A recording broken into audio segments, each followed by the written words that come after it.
Welcome SRA Nation, welcome to Sim Racing Alliance GT3 Main Series Season 16. It's going to be a wonderful race here tonight. We got some great action here.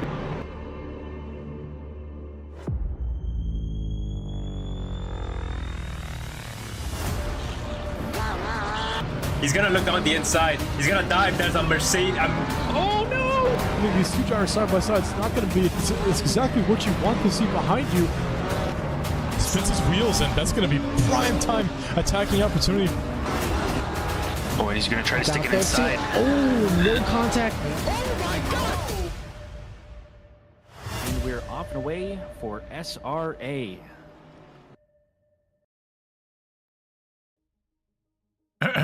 is this thing on? Good evening, SRA Nation. I feel like it's been so long, but it hasn't, which is what it should have felt like for last week, because considering we were gone for 2 weeks. Well, welcome back, SRA, to round 4 of Division 2 in season 17. Today we are racing, or I should say tonight, not just because, of course it's 9 p.m. Eastern, but we're also, this is going to be our token night race of the season, Donovan. I think it's going to be an absolute doozy, but in a good way. Typically when the sun sets, a lot of us go to sleep. We do our whole nightly routine, but not this time. Today we're going to be doing some night racing. Donovan, how are you doing, first of all? Pretty good. I'm feeling already a little sleepy for this night race, even though it's the exact same time that we always race at. Yeah, exactly. But it's going to be a interesting race. This is an interesting track in the dark, so yeah, it should be a good one. Yeah, so as we mentioned, of course, this race is going to be in the evening. It's going to mark our halfway point of the season as we complete it. Of course, the season started round 1 in Indianapolis.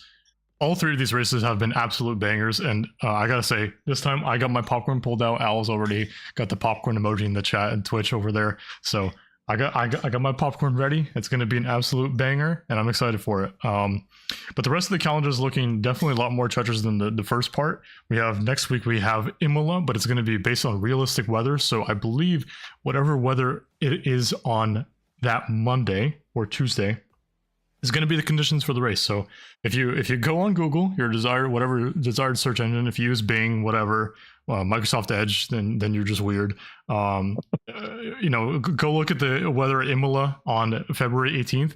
That's going to be the weather. So right now it's looking to be quite cold. It's looking to be either sunny or rainy. And honestly, I think it's going to be a very, very nice turn.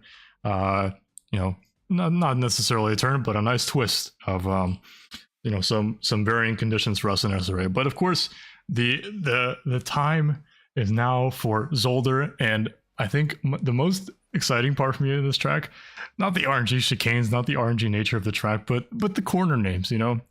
Jason jokingly said in the briefing last night that the password for tonight's race is going to be whatever the name of turn 8 or turn 9 is, and of course, I'm a try hard, I'm a sweat. I looked it up. All 12 syllables of the name. But yeah, looking at Zolder, it's not the longest track. It's definitely quite difficult, though. You still have 2.5 miles of racetrack available for all the drivers, but this little Belgian track is not as wide as long as its counterpart over in Stavelot, Belgium, which we all know is the famous Spa-Francorchamps circuit. But this one's got some pretty nice names. Turn 1, it's a pretty easy one. It's called Erst. It's spelled like E or S-T-E. So that's probably the most actually, no, there's a corner later on that I'm gonna love saying, but turn 1 is very tricky. You got to carry as much speed as possible, getting onto the apex and getting on power as early as possible. Hanging to turn 2, this is where it starts. Turn 2 is called Sterren Wachtbacht. Very nice corner, very tricky to get right. You got to be on the power super early. Heading to turn 3, Kanalbacht. We're gonna be here for a while, so I gotta speed through this. Turn 4, very, very tricky corner because the rear of the car can just get out from under you because the load is all gonna be on the left side tire. So you gotta feel the load of the car through Lucien Bianchi-Bocht. Now heading onto the back straight towards what Hoist Zolder calls it as the Kleine chicane. I call it RNG chicane 1 because if you've ever driven on these 1.9 physics on ACC, you know that there's no easy way through this, and a lot of cars are going to either explode or just take it completely safe and sound. So that's going to be interesting to see. The exit of the chicane, it's called Sakramentschelling. Who came up with these? Now, my favorite corner on the track, turn 6, Butt. It's just called Butt. That's what it is. Reminiscent of actually Imola's turns 4 and 5, we have the Villeneuve chicane here in turn 7. So a little bit of a teaser for Imola, and then on exit turn 8 is called Terlamenbocht, and then we run down the run into turn 9. We got Boulder Bergbocht, and then the exit of turn 9 into turn 10 is Jokinrindbocht. So if you know Jochen Rindt, if you know your F1 history, of course it's a very famous Belgian driver. And then heading into the final chicane. By the way, these chicanes are very tricky to get. So turn 7, I feel like a lot of people lose more time than the first chicane. Just you got to carry some more speed through it. But yeah, heading into the final chicane, turn 11, it's called Jackie X Bocht. So I guess you can assume I assume the native language of Belgium is it's not French or German, but it's somewhere in between. Yeah, you can assume that Bocht means turn. So yeah, that is a track walk of Zolder, of course, with some very, very nice and lovely names. I hope you enjoyed going through that. And Donna's going to take care of the driver's standings. Yeah. At the top, we got Jack Kraus. He had a very demanding win at Barcelona last week. Falling right behind is Kyle Barber, but what is not shown are drop points. Jack Kraus has 92 drop points because his worst finish is P3 so far. So he's sitting a lot better than it looks, with that 2-point lead to Kyle Barber. Jason Allen also has a fair amount of drop points, 72 drop points. So pretty good there. He's tied with another admin, Bailey Kish there. And then another one, Douglas Mitchell, trailing a little bit behind. Dick Zipperburn Jr. behind him. Ian Krieger, he's looking really fast on the leaderboard this week. He had a pretty strong showing at Barcelona last week, so we're going to be looking out for him and seeing if he could jump up in the standings a bit. Mason Moffitt, Brooker Quigg, our Watkins Glen winner, sitting in P9. Selena Boonstra rounding out the top 10 here. Yeah, it's still pretty early in the season, so there's, a lot of close drivers. Bailey and Jason, tied. But yeah, so again, what we don't see are drop races. Bailey does not have a drop race, so that is, could maybe not be as close as it seems. But Bailey's a very strong driver, and I think he's going to be very strong today. Going on towards the silvers. Think we got Sean Leach ahead in that. He's had a pretty quiet season so far. We haven't seen a ton of them, but obviously having some pretty consistent finishes so far. Silver has been kind of all over the place. I know we have had a couple. I believe we've had a couple promotions, haven't we? Yeah, I think the most notable one is the previous week's silver pole sitter, Anudeep Konaru, who was promoted from silver to gold. So yeah, he's definitely got some pace. He's not visible here, but you can see him here. Oh, for sure. Yeah, for sure. I think another notable one was our Watkins silver winner, Ren Aoki. He also got promoted to gold. We got a Jacob Boosterski, as well as I think Joseph Savage, I think Joseph was here already. Yeah, he was here. Yeah. So I think Jacob Boosterski, he's coming down from D1. So that will be interesting to see. In the Lexus, finally we get some Lexus representation in D2. Don't tell Joel, he's going to have a heart attack. I know. He's been known to watch this. So yeah, it's probably not as happy as I am to see it, but listen, as long as you and I are happy in the booth, then it's going to be a good time. Yeah. Another. We had a demotion for P30 in this thing's Professor Chronotis, who was obviously a gold driver, had a pretty solid hot stint over in Valencia, but now is a silver driver looking to fight for that silver championship. So, we saw how, not just important, every single position is for these silver drivers, but the fight itself has been super, super close between everybody. Of course, as we saw the driver's standings a couple of minutes ago, it very much looked like the golds completely separated themselves from the silvers, but, they have their own championship, right? Everyone's fighting for position on track. It doesn't matter whether you're silver or gold. You're still fighting for that position, and it's so important to just be in the right place, right time, right? So yeah, especially as silver drivers, because you could, if you got some golds between you could definitely make a lot of progress in a short amount of time. And just one race could completely change a silver championship. So Yeah, that's Absolutely. something that's always interesting to look out for. All right, let's run through the team standings, Donovan. Let's go. Yes. Okay. So yeah, at the top we got the Badmans with Bailey and Douglas Mitchell.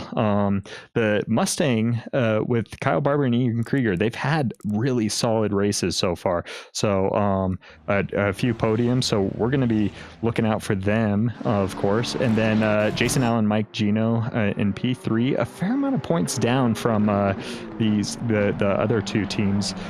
We got the I say it with less enthusiasm. Yeah, with Jack Krause and Professor Chronotis. Jack Krause having a super strong season, and then Selena Boonstra and Ren Aoki rounding out our top 5 here.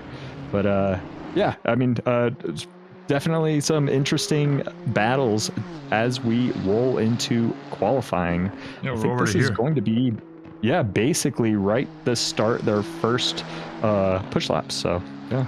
Yeah, so of course I had a little bit of a hiccup because ACC did not want to update the entry list for me. It just kept telling me that there were 0 people, and I was looking to see, are these guys still doing the driver's briefing? No, they're already in. Yeah, we see Trey Morgan in his Nissan GTR on his first flying lap. But I gotta say, so touching the gravel there, through, oh my god, I want to pull up the corner names again because this is gonna be hilarious throughout the race. Oh my god, what is it? Zolder corner names. So yeah, going through Lucien Blackbocht, you cannot touch the gravel on exit because you're just going to lose so much time as, you know, the car tries to accelerate, but, you know, the gravel is going to just slow it down. But yeah. Is that turn 4? That is turn 4. Okay. I want you to refer as Lucien Bianchibocht. Yeah. I might have to refrain from that. Why? I could get the last part. Bocht. Just say Bocht 4 or something. Exactly. But yeah, so one thing I want to talk about qualifying at Zolder is that, you know, of course, through the RNG chicanes, it's so difficult to get right to begin with. So obviously we have these drivers have so much time throughout the week to just, you know, get a consistent line through the corners and, you know, get settled down, right? When it comes to qualifying, you only have 10 minutes. You know, those 10 minutes are so vital to not just, of course, qualifying, but for the race in general. It's so impossible to pass here. You know, I think maybe the only solid overtaking zone could be, of course, you got turn 2. It's pretty heavy braking zone, but also, you know, you have a lot of room on the inside. Another one being Villeneuve chicane, right? If someone gets a bad run out of Kleina's chicane, if you get a good run, oh my god, Trey went flying. I mean, yeah, we talked about how these drivers, of course, Juan Caro right now leading the silver drivers by the 28.6.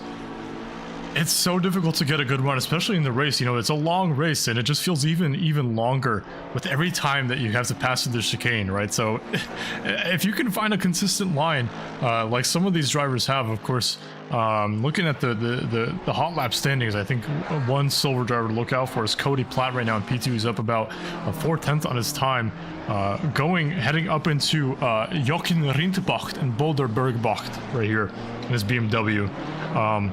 But yeah, it's super tricky to get it right, not just with the first chicane, but both second and third chicane.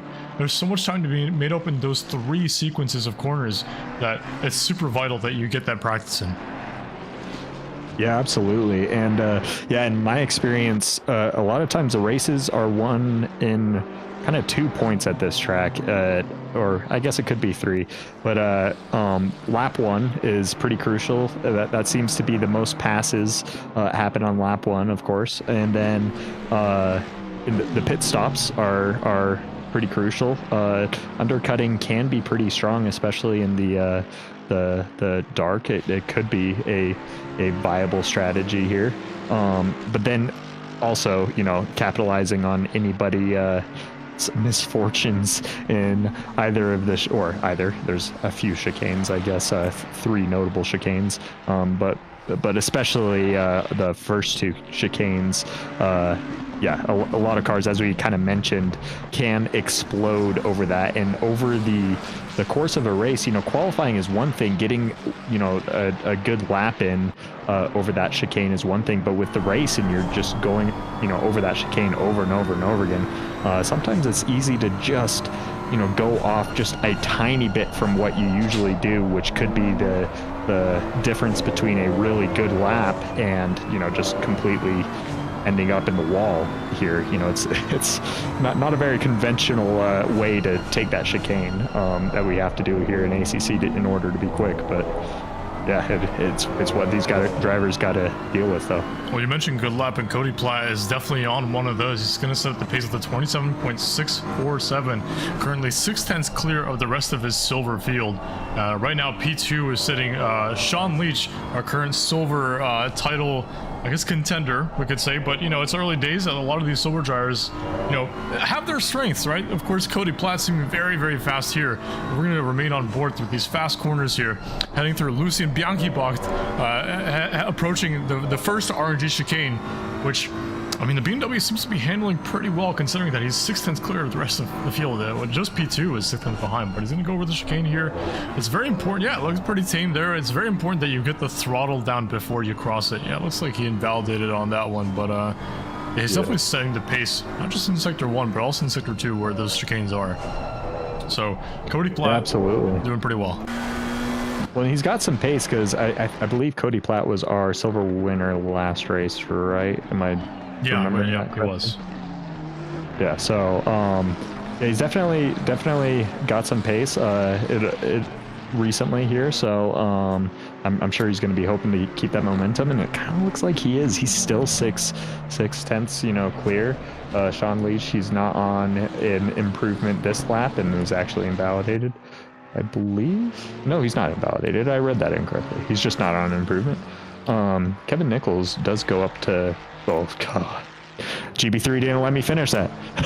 GB3 going up to P2 there, just under 0.3 behind P1 there. So Cody Platt, isn't completely running away with this silver qualifying. A couple other drivers are definitely showing that they're there and ready to get a solid position, and hopefully not have or keep things close for this as silver. It's always amazing, to see silver championships, especially, this close in qualifying. Absolutely. With time ticking down, though, these drivers only have another minute and a half to stay on track. Steve Foster in the PB&J 296 approaching through Sector 3. Of course, my favorite two corners, Boulder Bergbacht and Jochen Rindbach, heading into Jackie X-Bacht here. 296 is pretty compliant over these curves. It's very nice in the fast corners, of course, in Sector 1, through Erst, through Stellenwachtbach, through Kanalbach, and of course the very infamous Lucien Bianchi-Bach, and he puts that Ferrari into P9, so pretty good improvement from him there. Superseding a couple of his Ferrari compatriots, that being Professor Cornotis, Pablo Ferrer, and Rusco Bat in P15. But it's not looking really close. Juan Caro holding purple Sector 2, so very curious to see how some of these drivers are approaching the chicane. I want to see if I can catch somebody maybe going through that one. I want to hop on board with Professor Cornotis here. Let's see how this Ferrari negotiates this corner. So braking at the lamppost, turning in super late, keeping on the throttle. Not the best line, because he's going to invalidate that lap there, but a couple of drivers are improving. So Gordon Beverly III improving by about 1/10 after turns 1 and 2 through Erst and Stellenwachtbach, heading through Kanalbach into Lucien Bianchi-Bach. All right, I think it's going to drag on for a while, isn't it? I mean, it's pretty entertaining. You just gotta do it with a straight face, Donovan. You just gotta do it. I can't. I would not be able to. Oh my god, a lot of big tank slapper there for GB3. It's gonna be qualifying over for him for sure. Let's hop on board with Juan Caro. Big improvement there for Sector 1 for Juan Caro. There's a lot of time for him there. So GB3 returned to garage after going through butt corner. I'm not kidding, guys. I wish I could put the visual up for what I'm looking at, but it's literally called butt. It's pretty good. Yeah, Juan Caro, let's see how Mercedes negotiates this. Notoriously good over bumps, but that time not so much. Cuts a little bit too much at that second curve. Yeah, not enough for Juan Caro, but his teammate Martin Smith and the other Mercedes sitting in P6 little bit of a lower gear, a bit of a mishap there for Martin, so he loses all that advantage that he had. So he went from being 5/10 up, possibly challenging for that P2 position, to barely scraping past a 10th of improvement here. Gets a lot of time through this final section with Jackie Ixbach, a very difficult chicane sequence for a lot of cars. But that's going to be it for Martin Smith. He's going to improve a little bit, just past Sean Leach, who is our current silver title leader. But Cody Platt is going to return to garage with a smile on his face because he's going to have that P1 position for the silver drivers. That's a pretty good time. I mean, that's not bad for D2 silver at all. So yeah, very curious to see where that will put him amongst the golds. Yeah, Dylan Bunsell was our last silver driver to come across the line. He improved his lap by a very small margin, but was able to slingshot him past 2 drivers on the grid, so that's going to definitely put a smile on his face as well. Let's talk about some newly promoted drivers. So, of course, we have the indomitable Anadeep Conneru, which part of Luigi Racing. Kind of disappointed it's not another team, but listen, we can't have it all, right? Yeah. Going through butt corner here. Oh my god. Yeah, Anadeep, his first D2 race last week didn't quite go as planned, especially because he showed quite promising pace throughout qualifying with getting a silver pole. Now, obviously, good enough to promote him up to gold. Ian Krieger, he has the fastest time on the practice leaderboard, if I'm not mistaken. If it hasn't changed. Look here. I coached him. Nice, yeah. But yeah, he's only 3 hundredths exactly ahead of Bailey's fastest practice time with a 27.317. So pretty quick time. Let's see if he can replicate that here. It's always difficult to do that, especially here, to replicate your practice times at this track with these chicanes. It's kind of tricky. I don't know how you feel about it, but for me, I definitely feel like it's tricky to replicate practice pace.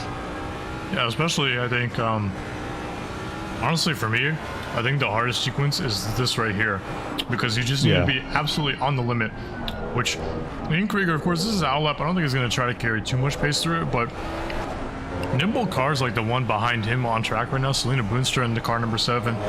Right behind him, or right behind her, is Bailey Kish, also in the Porsche. Right behind Bailey is also another Porsche with Douglas Mitchell. So a lot of these cars are going to be super easy and super nimble through that section, but it's so important to carry as much speed through there because that's where a lot of time is lost and also made up.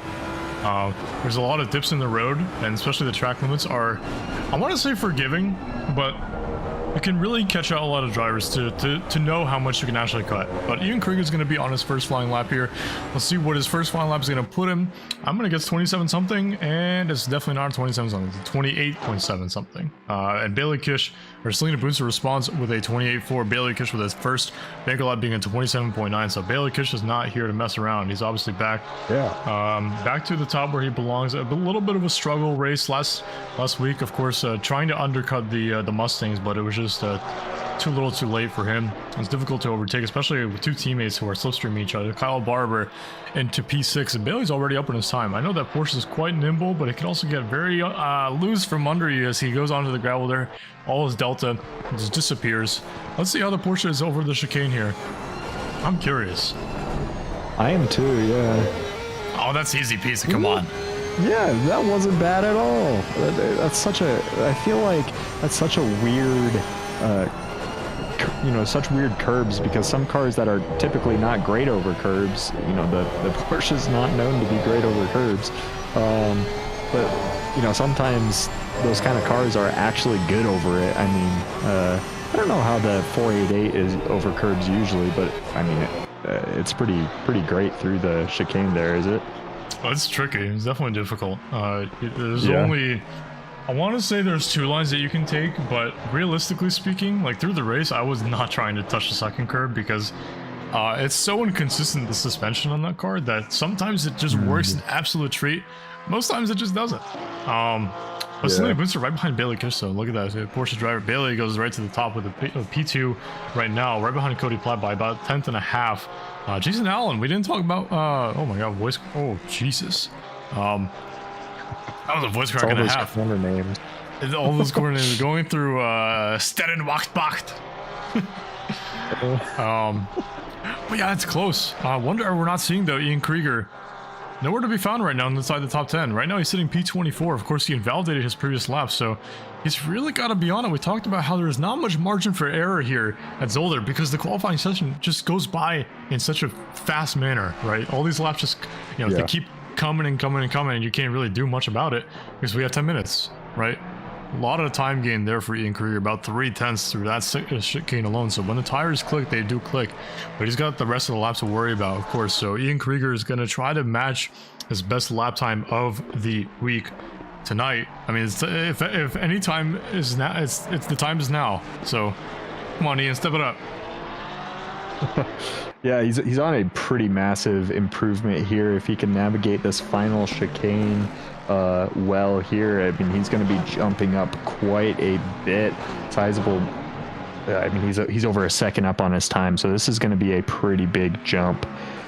There you go. All the way to P2. Yeah, 1/10 behind. I mean, Cody's time still holding well as Bailey just takes it by almost a tenth with a 27.555.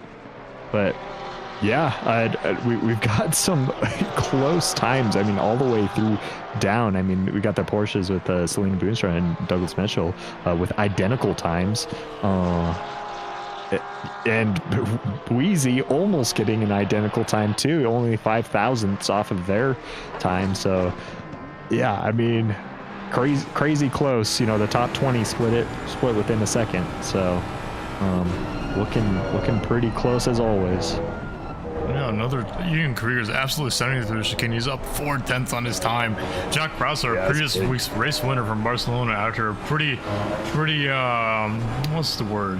Commanding finish. Commanding. Yeah, something like that. What are you demanding? I demand a P1. Yeah, he did. He did demand. Yeah, I suppose he did. But Ian Krieger's on track to, I believe, match his PB. Or very close to it. He's got to just negotiate this one section of the track and it all can fall apart. Just one section, but it's not going to fall apart for him. That's going to be easy provisional pole. He doesn't invalidate on exit, which is the part you love to see. He's going to do a 27.387. I'm sure he's going to be very happy with that as the time ticks down. He lost a 10th and a half in that last chicane compared to his previous lap as well. So I mean, that would have been a PB for him in terms of, you know, this week's practice. So yeah, I mean, his pace is, he invalidated this lap so far, but definitely a strong time though. And you know, Bailey is on an improvement, but not a massive one. We do have let's see. Yeah, we got Honordeep Connery, yeah, with a bit of an improvement here coming down to the final chicane. There's a lot of time there. Oh, loses on exit. Yeah, loses it a little bit. Still going to be a little bit of an improvement though, and everything counts quite a bit when you're that close, you know, to silvers. It was a big bounce for Kyle Barber there. That was incredible. Still valid though. You know who's improving though? Ian Krieger. There we go. You said it was time to put it in, and he's definitely delivering. He's a 10th up here, and if you remember, he lost a bit coming into this chicane or coming out of this chicane last time. He keeps it pretty even, but this is going to be a PB for him for this week with a 27.250. So solid time here from Ian Krieger. That was a very good sector 2. He was almost flirting with the 27s as a split for sector 2, which no one is even close to. Yeah, that was a really solid sector 2. Absolutely incredible. His teammate goes to P2 as well. So that is looking strong for the pink ponies. But yeah, Jack Krause, he's on the biggest improvement. I mean, Ian Krieger is actually on He's an also improvement. We'll get on with him after in a second. I think he's finally dialed. Oh no, he invalidated. No. Oh no. I'm sure it's fine. I'm sure it's fine. Yeah. That's. I mean, he's got a pretty solid. I mean, his teammate behind isn't on an improvement. Bailey's on a slight improvement, but he's gonna have to find more than. I mean, he's looking at getting Ian's teammate, and he's still improving actually a little bit here through. Well into the final sector. He's basically just got the final chicane to go here. He's about just over a 10th up. So I don't know how his final chicanes have been here. Guess we'll find out. That first bit was really good, but he got on the curb, which I don't know if is the best move in the Porsche, but it's definitely going to push him past Ian Krieger's teammate. So what was going to be a Chaperone Pink Pony Club front row lockout turned out to be a Porsche, the C3PO splitting the two Ford Mustangs. A couple of other drivers still on track. Zodi Fade down in P13, not on a valid lap. A lot of drivers are crossing the line. Doug Mitchell in P14, his teammate in P2, so a bit of a... And listen, I know Doug was struggling a little bit before session, so, of course, it comes with time, but Jack Rouse not really improving much on his lap here. But listen, all the points are in the race, right? I'm sure Ian's going to be happy with the P1, especially considering it gives him 1 point. It's going to be, obviously, the best seat in the house to have a good race result. Jack Rouse has a pretty sizable improvement here. Is it going to push him past Selena Booster for P5? It could. Oh my god, so separates close. Nick Weezerson and Boonstra by a hair. Very close. Anna O'Connor is the last to cross the line, and we've had probably one of the least closest qualifying sessions in Division 2 this season. Ladies and gentlemen, Yeah. I was going to say, it's been super close all season long, and now it's just, I mean, Ian's put in not just this PB, but an absolute belter for lap. Would have put him pretty high up Awesome in D1 as well, so... Cody Platt with P4 overall. I mean, that's a super solid time, really holding up well against the Golds. And everything that is setting up to be an absolutely entertaining race, one for the ages. But before we do that, we're going to head over to a sponsor message. A huge thank you to our SRA sponsors and title sponsors for supporting us here at SRA, as well as support from Documise, a modern business solution for product management. Go to documise.com to learn more today. And support from Retro Saga, a North American-based gaming company that provides accessories for your favourite classic systems, including Nintendo, Sega, PlayStation, and much more. Enhance your retro gaming experience today at retrosaga.ca. And a big thank you to our affiliates, Track Racer. Experience redefined gaming with Track Racer's high-quality sim rigs and accessories. Use code SRATE at checkout to support us. Armamentario, a toolbox for ACC that will enhance your chance to win. Enjoy a fully customizable and enhanced HUD to change the way you experience ACC. AT 3D Sim Shop. Upgrade your sim racing experience today with premium 3D printed accessories featuring precision crafted magnetic shifters, sleek cable management solutions, versatile stream deck mounts, and immersive dashboard displays. Their innovative designs enhance performance and style, elevate every lap with top-tier quality and craftsmanship at at3d.net. Go Setups, premium esports setups for everybody. Use our affiliate link on our Discord and take your drive to the next level. Castle and Cauldron, a home-based crafting business specialising in handmade Harry Potter, Fantastic Beasts and Fairy World collectibles. Magic wands, potions, mini dioramas, wall decor, costumery, cosplay, and much more. Castle and Cauldron is where crafting meets the magical. Visit facebook.com/Castle Cauldron. And from KP Concepts, your source for custom automotive renderings, graphic design, and printing. We spend countless hours making you look all good for the spectacle. Check out kpconcepts.com for more. And guess who was just off and away? Oh my god, my timing is so impeccable. I'm so good at this job, I don't get paid. Listen, what I should at least get paid for is the absolutely amazing pronunciation of these turn names. I mean, look at the Ian Krieger. What was this turn again? Standing Wachtbacht. That's pretty good. Pretty good. Yeah. Going through Kanalbacht. I'm gonna try my best to include those in a lap 1 cast. But welcome back after that sponsored message. We are back for Division 2 after a pretty close qualifying session. Story of the night, of course, Ian Krieger, first pole position this season, I believe. But he's had some good pace early on, so he's got that first maiden pole position this season. Cody Platt, silver pole. Puts him in P4, so very, very solid starting position. Of course, that second row is not going to be as fast as the first row off the line, but it's going to be very tricky as we approach the chicane as we are now through the Kleine chicane. But the order goes as follows: Ian Krieger in P1, Bailey Kish in P2, Kyle Barber in P3, Cody Platt in P4, Selena Boonster in P5, Jack Krause in P6, Michael McWeirson, pretty good qualifying session for him in P7, Jason Allen right behind him in P8, Kevin Nichols, I believe he was a gold driver, got demoted to silver, P9, pretty strong showing from him, GP3 starting in the top 10, pretty solid result. Ian Byron starts 11th, Zodi Fade in 12th, Dick Zipper Jr. P13, Doug right behind him in 14th, Mike Gino in P15, we have Mason Moffin P16, bit better qualifying than he had last week, so that's pretty good for him.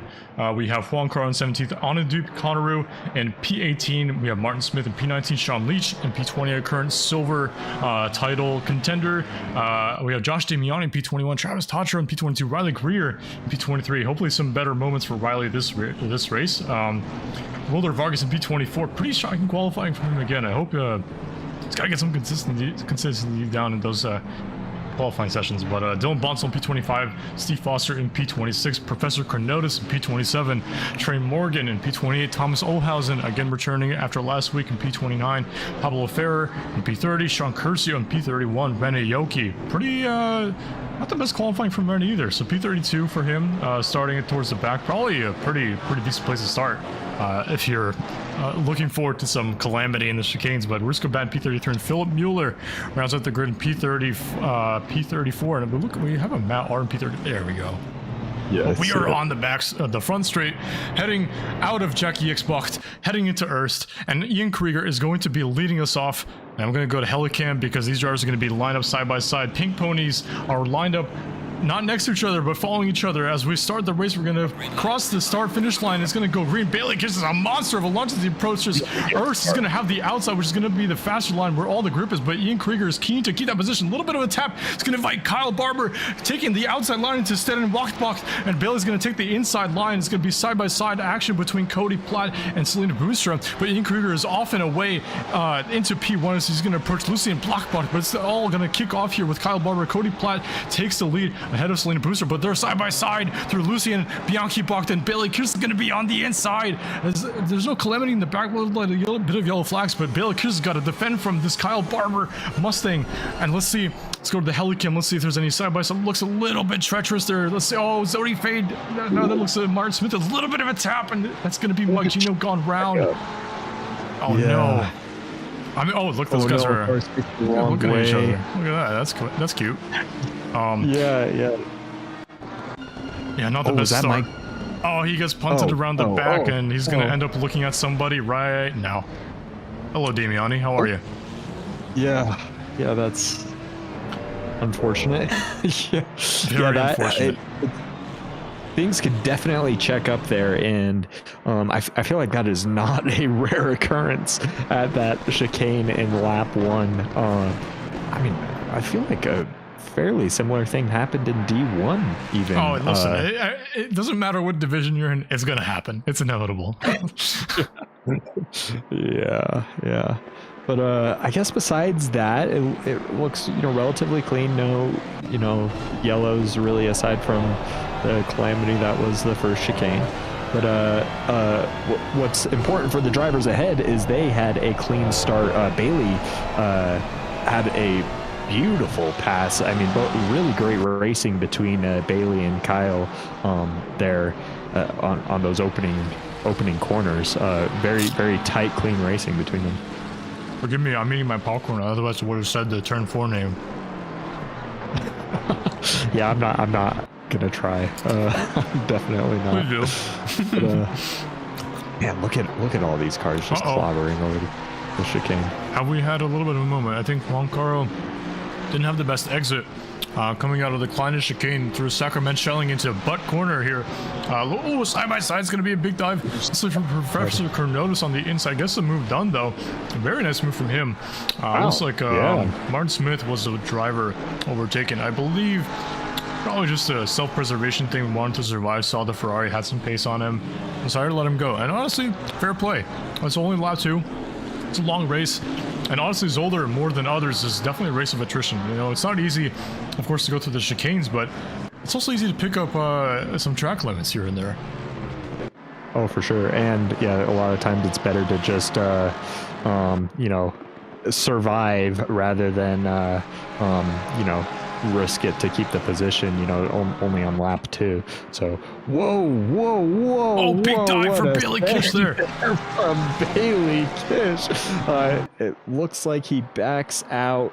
Yep, that makes sense. Yeah, he backs out a bit to essentially get that position back. That was quite the dive. He's going to be under a little bit of pressure from Kyle Barber behind. I don't know if he's going to be able to send it or do anything really. Man, it is so funny to watch cars race. You know, it feels a lot more funny to watch it than to drive it, you know, going through that first chicane, just because of seeing the cars jump over it. I think it's just so funny to watch. I believe we've had a mishap. Oh no. It's Jack Krause. Yep. Into the wall after, I believe, colliding into Jason Allen on exit from Kleiner chicane. Not the best of race starts for Jack Krause, but listen, he's had a very strong. Oh, he's backwards in the second chicane. I'm gonna go back again because there's more yellow. Oh no, his own teammate. His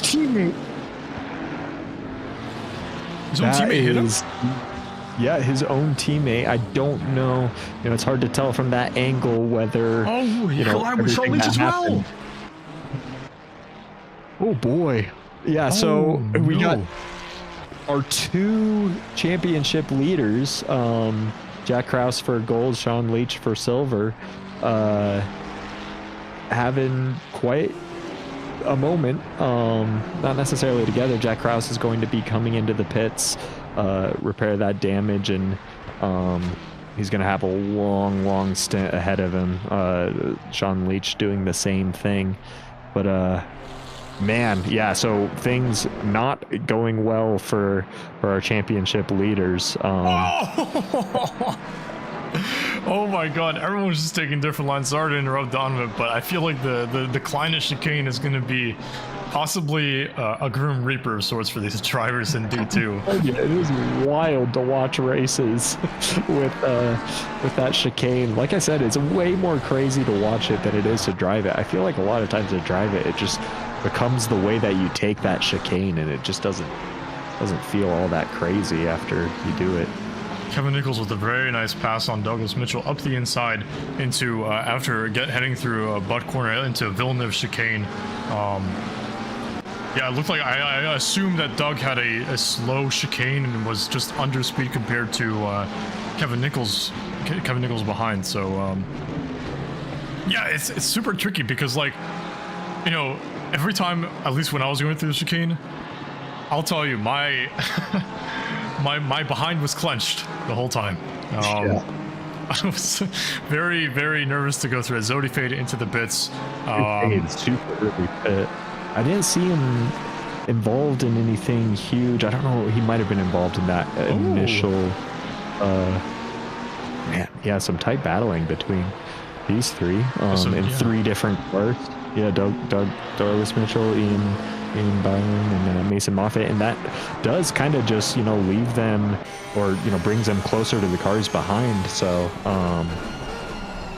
yeah, I mean, definitely this is a track where if you're going to take things side by side, it is going to just eat away your lap time, and so that'll definitely invite cars behind to get involved. Absolutely. And I think at least I noticed a lot of drivers are just invalidating their laps, and it's because they don't know how to take the chicane. but look at this. GB3's got to defend from Zip Jr. It's going to be on the outside as we head into Boulderberg through Joachim Rindbach as we head power on out, but it doesn't look like the Porsche was able to get a better run. I think the inside's just going to have that little bit better track position, as it's a very narrow exit zone, acceleration zone for these cars, because it does go left. So honestly, there's a lot of controversial things that can happen in terms of stewarding, whether you have overlap on the outside or on the inside. A lot of things can happen. GB3 having a minor tank slap, but it's going to fight Zipburn Jr. on the inside of Stellenbosch, and he's going to think better than try to pass GB3 there. The outside line just has more grip, and he's just going to carry that speed all the way around. But Kyle Barber right now with the fastest lap, but that's not going to deter Bailey Kish from putting the pressure on Ian Krieger here as we head into the 8th minute of the race. Bailey Kish doesn't care about the bumps. He just wants to, put as much pressure on Ian Krieger as possible. So Ian's just got to survive because it's so difficult to pass on this track. So Kyle Barber and Bailey Kish might be thinking of, at this point, maybe soon, maybe in like 10 minutes time, should I pit? Because it's going to force Ian Krieger into an uncomfortable situation where he's either going to have to build a very large offset of tires and build a nice overcut, or immediately respond and then worry about having Bailey behind you for another 40 minutes. Yeah, for sure. I mean, the undercut definitely could be relatively strong here. I'm sure some drivers are going to think that, what happened to Ren? Ren had a very good recovery at the start, up quite a few positions. Oh, just spins it on his own. Sideways. Bonk. Oh no, a little bit of check up behind. Oh man, what a bummer. No way. Oh, speaking of a bummer. Wow, we missed that. Wait, we're missing some side by side. Hold on. Bailey's gonna have the outside line. Is Ian gonna push him to the grass? He's not. It's very respectful between the two, but he's gonna have the clean side of the racetrack. But Bailey's gonna keep that speed all the way around the outside. I am very nervous for what's about to happen because Bailey's got the inside. Ian's not giving him a single inch of space. Is Ian gonna back out? Kyle Barber's gonna send it on his own teammate. That's gonna force Ian to take a little bit of a bad line. Kyle Barber's got to check up behind him, and Bailey passes for the lead of the race. So Bailey Kish, ladies and gentlemen, D2 drive. There, did a little bit of a, that was a purposeful slip it was up. just a slip. Yeah, it was just a slip. Yeah, I'm kind of surprised Kyle sent it a little bit on his teammate. That definitely took away, quite a bit of time away from Ian there. I think, Bailey was getting that pass either way, but oh man, Sean's race is just bad to worse. Oh no! Did he get hit from behind? What was that? No, I think he just slid. I think he just locked up the rears or something. Maybe. Not the race that we wanted for Sean. No, not at all. Not at all. But new leader for the race though. Bailey Kish now leading. Doug Mitchell with the fastest lap there. What? Down in P10. Hold on. This guy was telling me he's struggling to find the pace, and he's like, "I'm so slow. I hate this." Now he's got purple lap. Okay, man.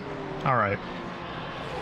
Yeah, it's purple by about a 10, almost a 10. Purple, man. Yeah. Well, I'm saying that's not too bad.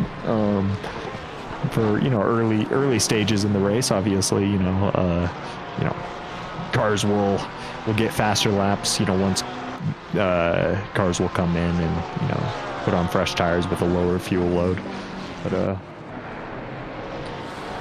I mean, pretty good from Doug there. He is part of the leading team so far. Doug and that was a path into the grass, and I mean, Ian Krieger's already a second and a half down on Bailey, so Bailey clearly having the pace, but we all know how those Porsche tires can be. Now it's Ian in the hot seat. Can he undercut?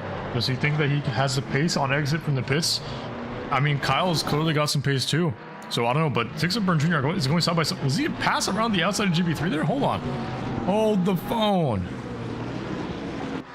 We gotta check some racing out, boys and girls, because Dixon Burn Jr. how to better run the GB3 and was able to go around the outside of, I believe that is Jackie Xbox, the final chicane. And now he also fell victim, it looked like, to Douglas Mitchell. So Doug Mitchell in the top 10. Yep. Yeah, Doug taking advantage of the battling car ahead, and yeah, that's always the danger of doing things like going side by side through a chicane. You could just leave yourself completely vulnerable to another car and lose out on 2 positions. Absolutely. I think the funniest part for me at this track with the ACC, suspension physics is like listening to the cars. You can tell when they go over the bump. It's like yeah. Yeah, it is pretty funny. It's definitely a little goofy. Bailey's putting in some heat right now. 1.7 seconds ahead of Ian. At the moment, even a little bit more than that. I think he's about 1.92, something like that right now. He is flying. His last lap was a 128.247. He's just about to cross the line for a new lap, which is a 0.252. So, yeah, he's flying right now. Jason in the pits pretty early, but honestly, I like it. I like it. Yeah, he was obviously right behind Weezy and Selena, so he maybe he was thinking that Michael McWilliamson was getting stuck a little bit behind Selena, and he felt like he had some pace. So listen, it takes guts to win championships, and Jason Allen just kind of showing that you got to make these decisive moments at the right time. So gonna keep a very keen eye on his race. We're gonna keep a keen eye on his career. Hold great interest in the Yun Pato on. Yeah, but yeah, I mean, this is a track that could be pretty good with the undercut. It's so hard to pass at, and so a lot of times at tracks like that, at least in my experience, especially in D2, yeah, making those early pit stops can be very beneficial. Absolutely. I mean, I had a pretty nice undercut last night, and I was able to build a slight delta over my rival Encheradas, but yeah, I mean, the tires do get away from you for a couple laps after you start pushing so much, because once you start abusing the chicanes, it's very possible that you get some pressure loss, right? For sure. I don't think that was much of a problem for me. Oh wait, there's yellow flag. Oh no, Pablo Ferrer, I think, yeah, going a little bit slow. Let's see what happened there.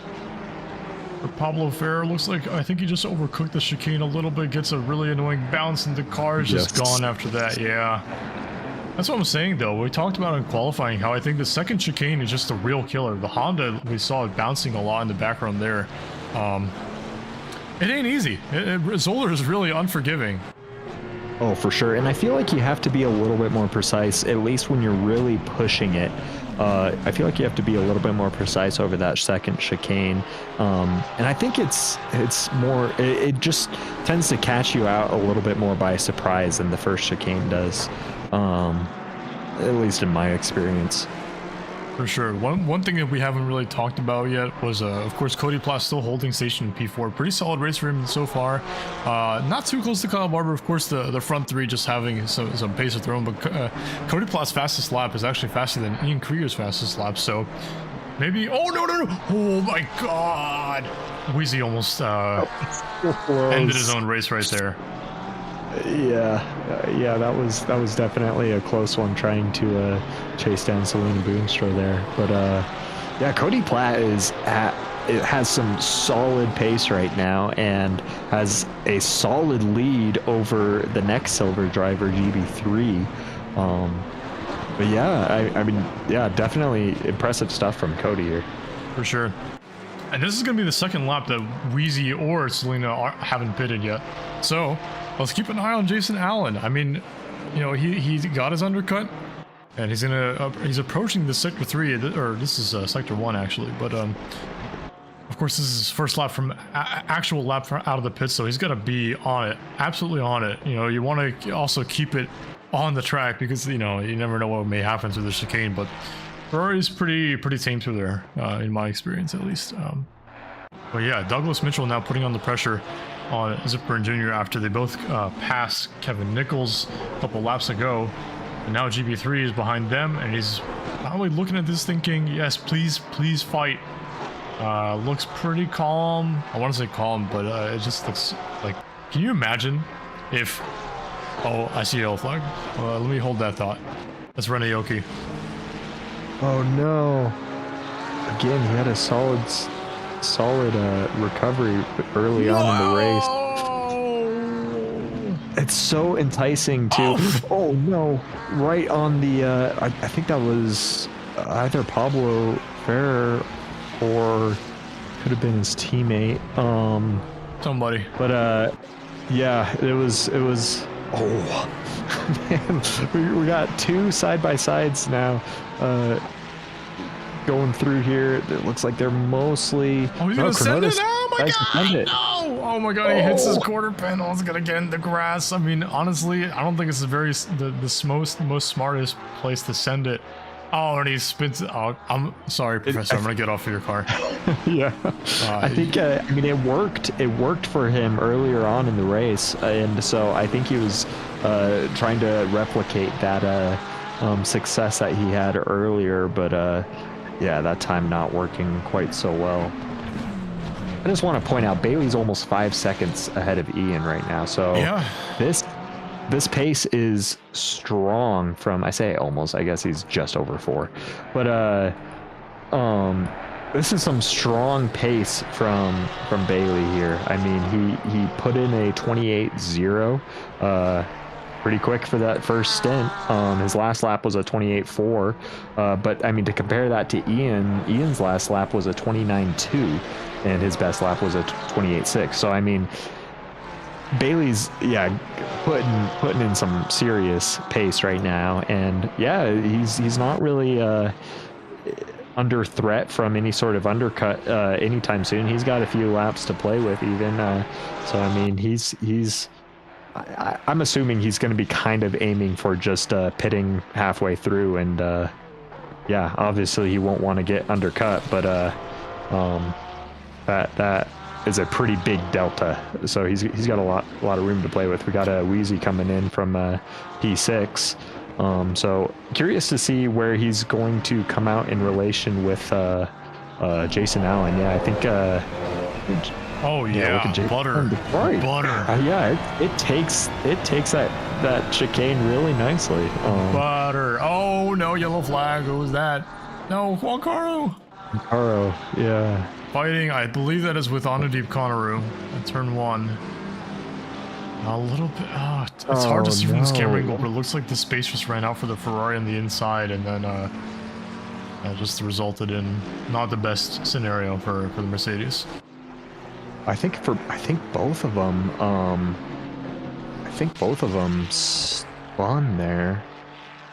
Probably. It's hard to tell on the yeah. It's ACC. Anything can happen. Yeah, absolutely. The contact physics are not necessarily known for being the most consistent, but we do have Wheezy moving.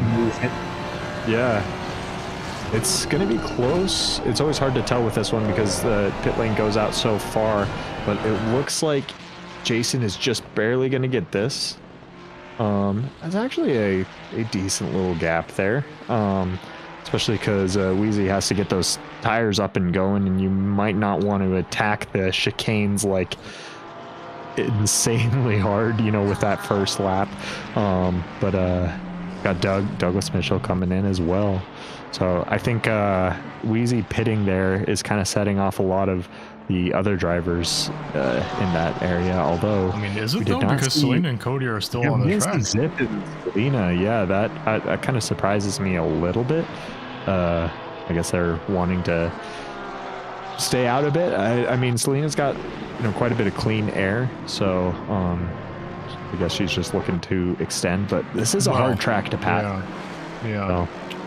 I want to say, as a Porsche rear tire empath, I understand why she doesn't want to pit.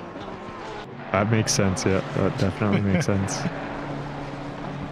Especially corners like, you know, I'm going to say it, you know, Boulderbergbacht.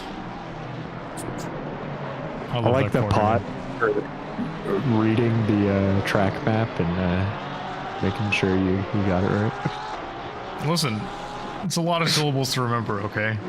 It is. I remember certain things about racetracks. I remember braking zones. Cody Platt's in the pits, but Selena's deciding, just one more lap.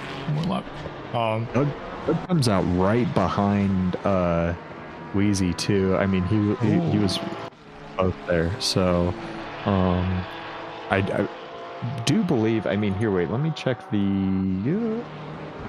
Oh my gosh, where am I? Yeah. So Doug had, they all had decent pit stops. Doug was the lowest by a second in terms of his stopped time, but they're all pretty comparable. So yeah, Jason Allen definitely coming out on top with that this pit strategy. So we will see how he pit very early on, so we'll see how his tires hold up by the end of the race. Absolutely. This is still one of the closest battles on track. I don't want to say necessarily battles because, they're teammates. Of course, they're free to battle, right? But Kyle Barber, I feel like, has definitely got some pace on his teammate here. Yeah, a lot of drivers coming out of the pits.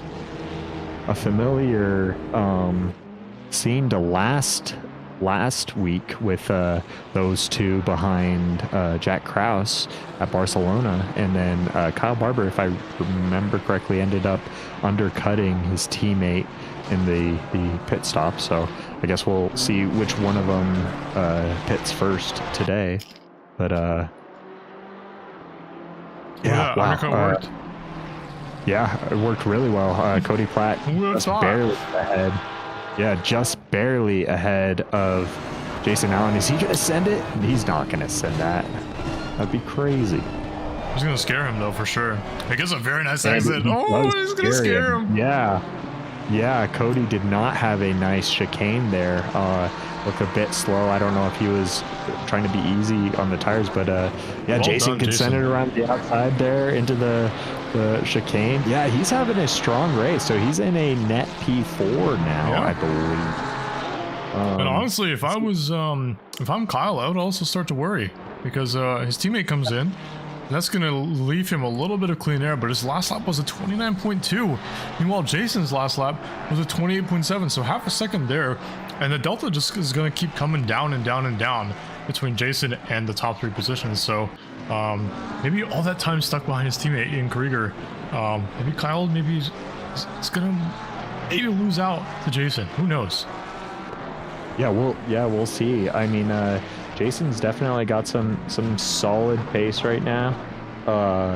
The pit, times, everybody's having like super similar pit times. Basically all. Selena on exit from the pits is coming out, and she's gonna be battling with Michael. That's Mick Weezerson. Fortunately, the overcut did help a little bit. But Jason was able to get everybody. This is tight. There's contact behind on this straight between Doug and Zip. And Zip's going to try to hang it around the outside. Doug backs off a little bit. But oh my God. He's going to have the switchback in the outside through a butt corner. Butt corner, yeah. And kind nice of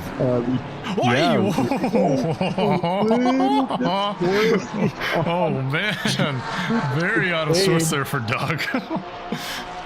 Yeah, tight here between Doug and Zip. And Zip's not going to send it or do anything crazy here. Kyle Barber into the pits. Bailey Kish also into the pits. I don't think Bailey's going to have anything. No, he's got no problems. I'm more interested to see where Jason comes out.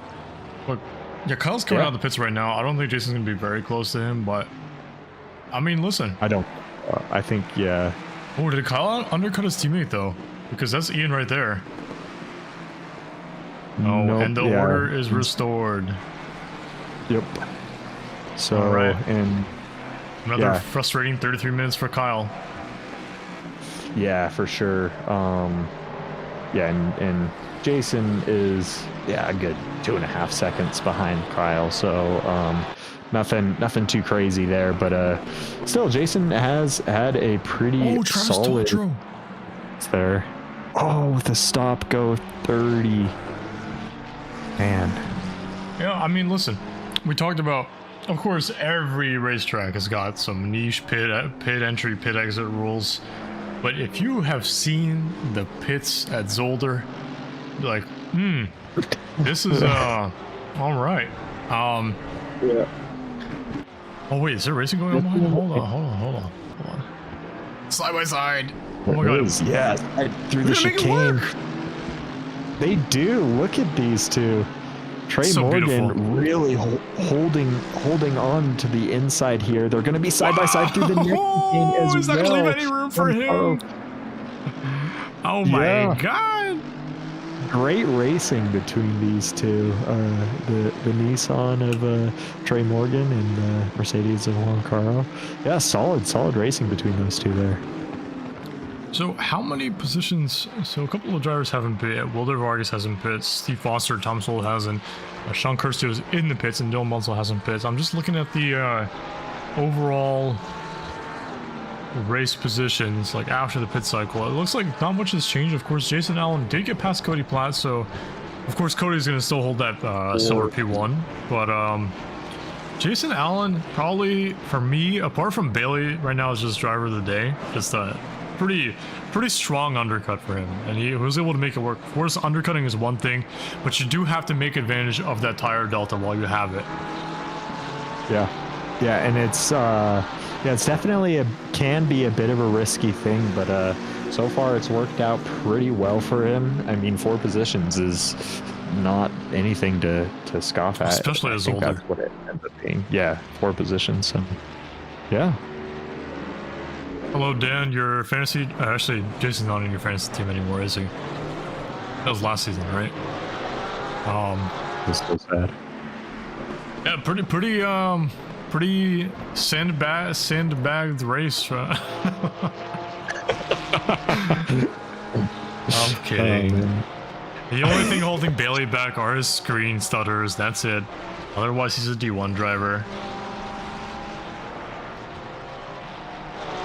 Oh, Philip, his fantasy driver in D2. Philip not having the best race. It was mostly his qualifying performance. Well, I think he had a quali ban or something because he started last. Or borderline last. It was with Matt Artem. I think he's also been struggling a bit in the Honda. It's a... I don't think it's his usual favorite car to drive, really. It's a bit different than... I mean, he definitely likes the Ferrari, I guess, and that, I guess, is similar in configuration to the Honda. I mean, I don't know what you're they talking about. They both have V6s in them, right? They both have V6s in them. That's probably about the only thing that they have in common. Hey, they're rear-wheel drive, mid-engined, you know. Aren't like all GT3s rear-wheel drive though? Yes. Oh, the Honda is similar to the Ford. They're both rear-wheel drive. There's only a couple of them that have V6s though, and the other one's like the Nissan, right? Don't ask me this question. I only know lap times. How lap for life, baby? Yeah. I mean, I'm not buying it. All right. Well, let's cool it. All right. Yeah. Anyway, we just crossed the halfway point of this race. Bailey Kish holding the fastest lap with a 28.0.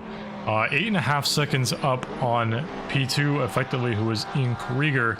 After a very, very solid, I won't say solid, that was a very amazing qualifying lap for him. 27.2. Not only... These drivers. Yeah, we had... I can't tell who's Porsche. It looks like red. Oh, okay. So, that would be a blue flag. Yeah, it was a blue flag. Yeah.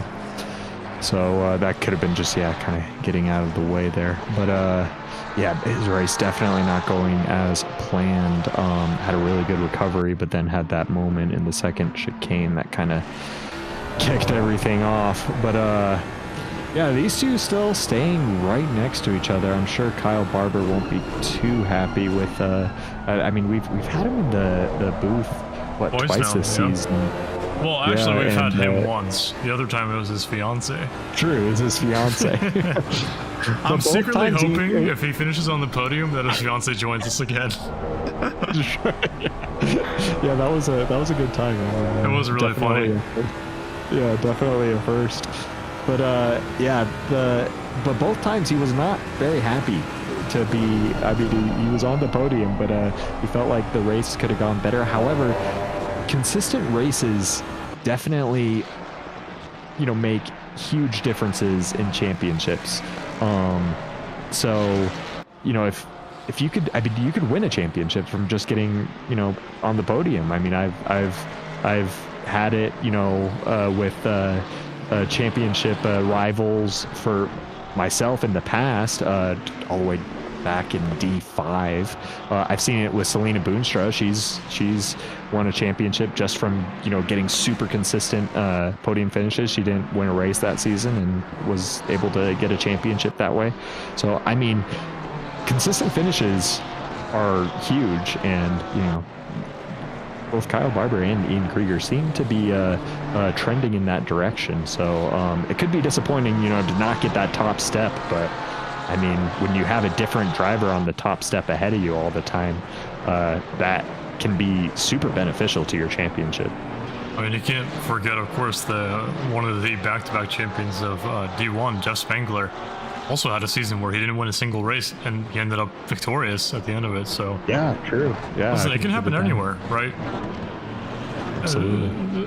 You can't really predict what can happen in certain races. Everything is just so spontaneous; it just happens, right?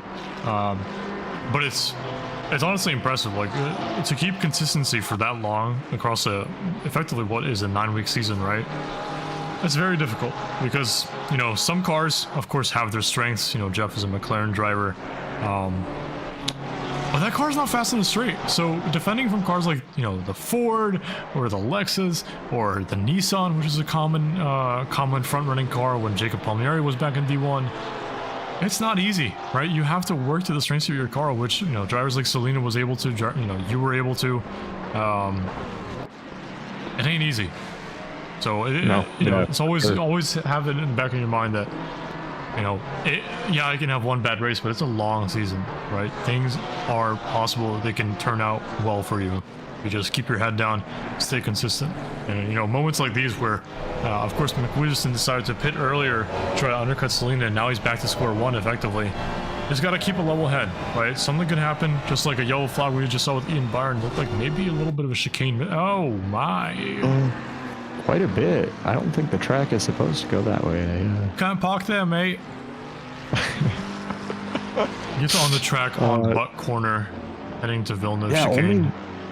Only loses out on a couple positions, so it could have been a lot worse considering what's possible at that chicane.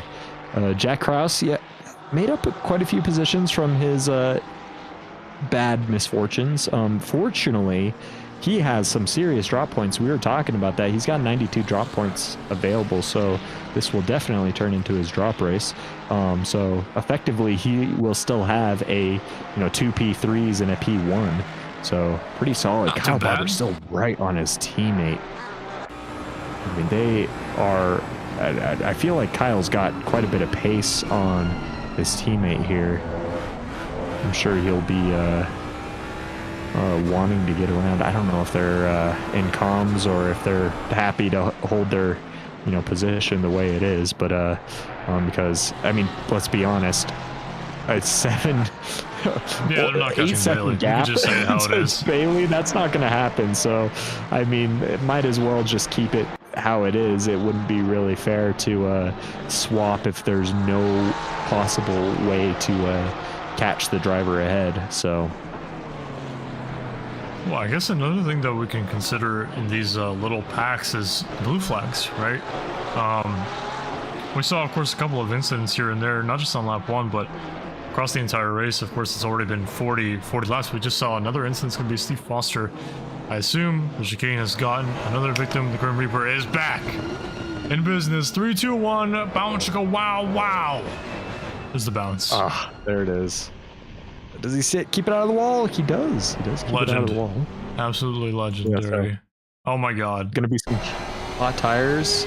Gonna be some Bruised ego. position loss maybe, but yeah, bruised ego for sure. But no damage to the car though, so you know, overall it could be a lot worse. I mean, I'd rather have a damaged car than a damaged ego because, you know, emotions is also another aspect of racing that can just affect you so much, especially in a track like this where you have to be repetitive and consistent and fast. Oh yeah, definitely right? at a track like this. I mean, you have to be so precise with you know, your car placement over the two main chicanes. I mean, the rest of the track, this is in general, I think, a pretty difficult track to race. Oh.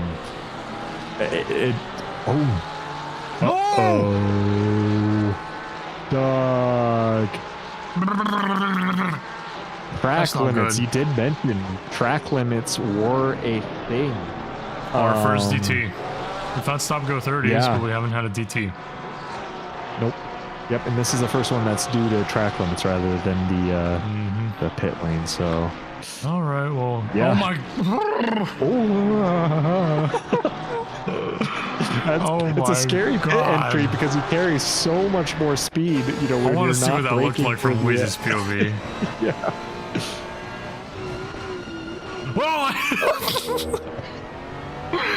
can you imagine if he just killed him on his way to serving a drive-through? That would be so horrible. Yeah, but oof. Yeah, that gets a heart and mouth moment for both of us. Yeah, I wonder what Wheezy was thinking there. Dog, stop it! Oh my lord. Where's that gonna put him though? Wheezy's race quite a bit easier though. Let's see, yeah, where is that gonna drop him? Down to about P20, I believe. Yeah. I think it's P20. Yeah. So pretty big loss there, unfortunately, for Doug Mitchell. Definite. I mean, you know, fortunately, his teammate for their team championship is having an absolute banger of a race. But yeah, I mean, they're the championship leaders in terms of the team series. So yeah, his teammate's still putting in some. Or gonna he's bag some. He just got a 27.8 fastest lap. He's fine. Yeah, he's fine. He's second gap now. To Ian Krieger. It's 10 seconds. Yeah, who is of course he just leaves it till race 4 to classic. Classic. Listen, we'll do it like this. However, whatever lead that Bailey finishes with is how long he'll get for the interview. Yeah. We got no room for sandbaggers in here. Oh, man. I'm kidding. You know, spoken as a true sandbagger. No, I'm kidding. I ain't did none of those sandbagging. I got here on pure work. You don't know what that's like. Yep. Got quite a few blue flags between, you know, we got Jason only 3 seconds behind. Oh, Gino taking him path through the grass, almost hits the wall. I mean, I guess it's a very opportune time to let people. Oh my god! Oh my god! Oh my god! Oh my! The flying baller! That doesn't seem to be the most comfortable way for that to happen. No.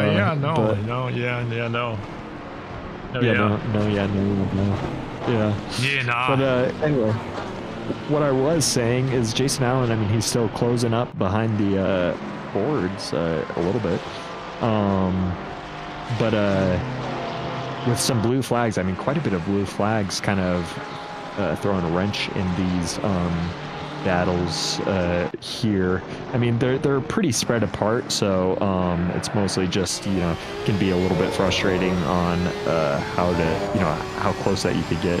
See what happened. Looks like Trey went a bit wide there through the corner, which I shall not name. You got it. But, yeah. Turlemenbacht. Yeah. See, that's why I didn't name it.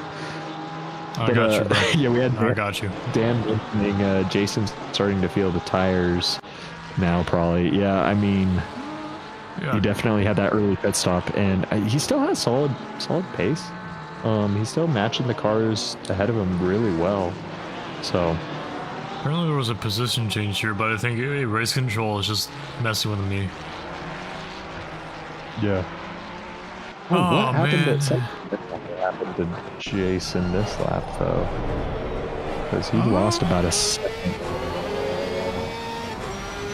Oh, I lost know. about Maybe just some old tire things, or I think he's following some blue. Oh my God, it's his teammate. It's his teammght. I bet Jason, hit him. there's some very nice words. I bet there's some very nice words coming out of Jason's mouth right now. But because he lost about a second, a little over a second there, close to a second and a half that lap. No, I think that's more his tires though. He's been on these tires for almost 30 minutes. But he was putting in times that were matching the Fords ahead. I mean, he was putting in some solid times still. But granted, they were having some blue flags to deal with, so that could have hampered the Fords a little bit. But I mean, he had that gap down to like 2.4, I believe. So yeah. It is what it is, though. He definitely got, quite a good undercut in, and I'm sure those tires are starting to affect him. I mean, where did he pit at? Was it like 47 minutes, 46 minutes? We can check for how long he's been on the tires for. So just across the 29-minute mark, so that's going to mean basically 45 minutes that he went into the pits. So yeah, I mean, he's been on these for the large majority of the race. True. I'm looking through the pit times. So a lot of drivers, some drivers had some very slow stops. On a deep Conaroo, lost 4 seconds. Time being stopped, lost 4 seconds, and lost another second on the exit somewhere. Briscoe Bat. Looks like he had to repair some damage. Jack Krause, of course, repairing damage. Zolder Vargas repairing some damage. Gina repairing damage. Cornotis repairing damage. Yeah, a lot of the drivers at the back of the field repairing some damage. But yeah, it's a tricky pit lane for sure. And Jason was able to make some good work out of that by, of course, being on the racing line, being on the kind of more warm tire when he was racing Cody Platt out of the pits. Now Cody's got to worry about Selena Boonstra. Yeah, Selena is all over the back of Cody Platt here. It's a hard car to make a pass on, or when you're in the. I always say that with the Porsche. I feel like it's just such a hard car to pass in. But I'm also terrible in that car. So what happened behind there was that Zip? Oh. I think that was Zip. Yeah, it was. Was that Zip? It was What Zip. happened there? I'm gonna guess, as the Porsche empath I am. Yep. Actually, I don't even know how to categorize that. That was weird. Yeah, it's like because that didn't seem to be like the normal bumps. It just seemed the tires just seemed to get away from him. Man, that's definitely a bummer. That's definitely weird, and I don't like seeing that. But he's still ahead of Mick Weezerson, so I wonder if. I mean, how far was he ahead of Weezy? He was. I mean, he was pretty comfortably close, whatever that means. He was behind Selena. So he was in front of GB3, running P7. So, yeah, with this battling between Nichols and Wheezy here, that is leaving him. I mean, he's just walking away from them now and not having to worry. So I'm sure that is nice, because when something like that happens, it can be so stressful to have to immediately go into some serious defending. So yeah, he effectively so far, from that, he did pick up some damage. I wouldn't be surprised if that's a few seconds on the front there, but only really losing out on one position. I just remembered that I go through like a mental list of a checklist of things that I should enable for the broadcast, and I missed one thing. Oh, the driver names? Yeah. Yeah. That's okay. You guys are regulars here by now. You should know who's who. Couple anime liveries. Oh yeah, that's Weezy and everybody's Zodi. livery. Yep. Yeah. Oh, another anime livery. Oh, that's Cody Platt. So you know, yeah. We all. Wait, press V. Is that a thing? Oh my God, Brian, I love you. That's so cool. That's so cool. That's so cool. Wow, you're so cool, Ryan. You're so cool, Ryan. God, sorry. Anyway, I got a little bit hot in here for a moment. Yeah. I need to open the window. Yeah, so I mean, listen, we're coming down to the final 12 minutes of the race. The last like 20% of the race left. Justin Allen is feeling those tires. Cody Platt's last lap was 4/10 quicker than his. One person who's not feeling the heat is Bailey Kish because he continues to extend that gap. It's now 15 seconds, and he also set another PB fast lap of the race at 27.68. Yeah. Yeah. This is definitely a dominant race from Bailey here. Yeah, the through butt corner, side by side. Sending it on the inside there on a deep Conaroo, and yeah, makes it stick really nicely there. Nice. Yeah, that's. I mean, it could be a tricky, as we've seen. Oh, he's got so much space on the car ahead. Didn't know what to do with it, and yeah, he's. He takes out. What is that, Zodi? That's Zodi fade. Fade, yeah. Oh no. Whoa. So it's just Mason Moffat. Oh my God. Monster Center is just going to show. He did that on purpose. Oh, man. Yeah, what an unfortunate. I think Diego would have done the same thing. Yeah. You saw the anime girl on the side, like, I want some of that. It's like, I want that. Your body pillow. Yeah, he thought he saw his body pillow in the car. He's like, yeah, that's mine. You stole my property. Oh, man. What would Diego do? Go for the anime body pillow. That's what he would do.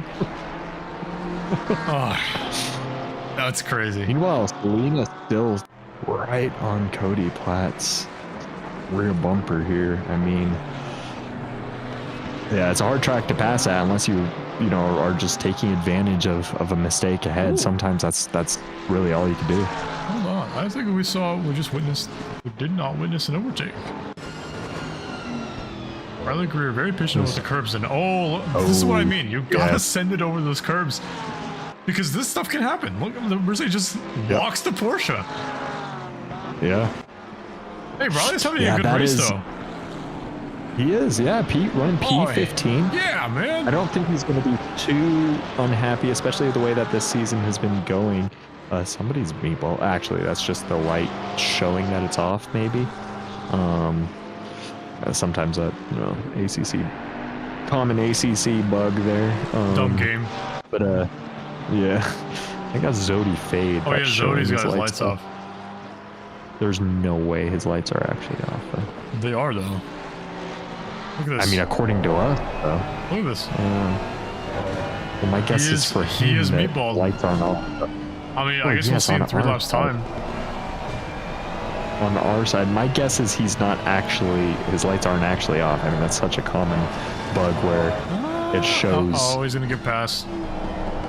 He is, yeah. I don't know if things are. I mean, he definitely picked up some damage with that incident with Mason Moffat, but I was all to the side though. So I mean, a lot of times in ACC side damage, Doug. Holy send! That was crazy. This track just, sparks so much interest and joy out of me. Yeah. Can you tell by my face? Yeah. I'm smiling right now. Are you? No, Is absolutely that your not. smiling voice? I don't think that's your smiling voice. No, this track no, we got another drive-through. Wait. Wheezy. No! The one who was battling Doug got a drive-through as well. That's some papaya rules right there. Hey, the guy you were battling with got a drive-through, so we're gonna have to ask you to get a drive-through as well. Oh my gosh. Hey, Oscar, Lando has crashed. We'd like you to bin the car, come into the pits and retire. Just to keep it fair, papaya rules. It's been enough time, right? I think so. Not too soon. Yeah, I mean, listen, the first test day in Bahrain was today. Honestly, I think Wait, that was the first? I thought it was today. they tested like a couple weeks ago. That was Barcelona. That was the Barcelona. They had a special term for it. It was yeah. a shakedown. That's what they had. Oh, Remember? so the easy. shakedown. Oh, Wizzy's off. He didn't even go to the... Oh my god. What Yeah, so he happened picked up here? that- Oh no, the bump Oh, no. again! Oh. Oh, he hits the wall. no, For good measure. Oh, no. I'm sorry, Wheezy. The anime liveries, man. Hey, don't jinx Cody. I'm not gonna jinx Cody. Yeah, that's. Yeah, what are you talking He's- about? No, in fact, he's actually extended that gap a little bit. Oh, we got another drive-through with Mason Moffitt. Oh my god. Oh, okay, you know what? That kind of makes sense. Oh god, Mason. I don't know. That was I feel like that was slow enough, but who knows? ACC does ACC things. Booster Ski and Spaghetti are not here. Yeah, they're not to be seen. We're also don't have a McKechnie who came up from D3. Justin's such he's a not in wuss. this race. He's such a wuss. What, was he just not liking it? I mean, I could let me see what he's up to on Discord. You know, Yeah. he's Or literally playing He's Helldive. playing the Division 2 right now. Oh, He doesn't even care. He doesn't care about SRA, guys. Can you believe this? wow. He's leaving one slightly dead game for another slightly dead game. He's been playing it for 3 hours, nonetheless. This guy's weird. Wow. I don't know. Wow. You know what? That means I'm rooting for Connor. Other promotion. He's actually in a good position. P12 had some nice passes too. I think how many positions is he up? 6 positions. Yeah, that's pretty good. Yes, it's definitely a solid race for him. I mean, looking through other big winners, Martin Smith is up 9 positions, pretty Yeah. solid. Riley Greer, 9 positions in P14. He's going to be Yeah. super happy with that. We've got Sean Curcio up 16 positions in P15. So super solid race so far for him. Yeah, Trey Morgan up 10. Thomas Olhausen up 10 as well.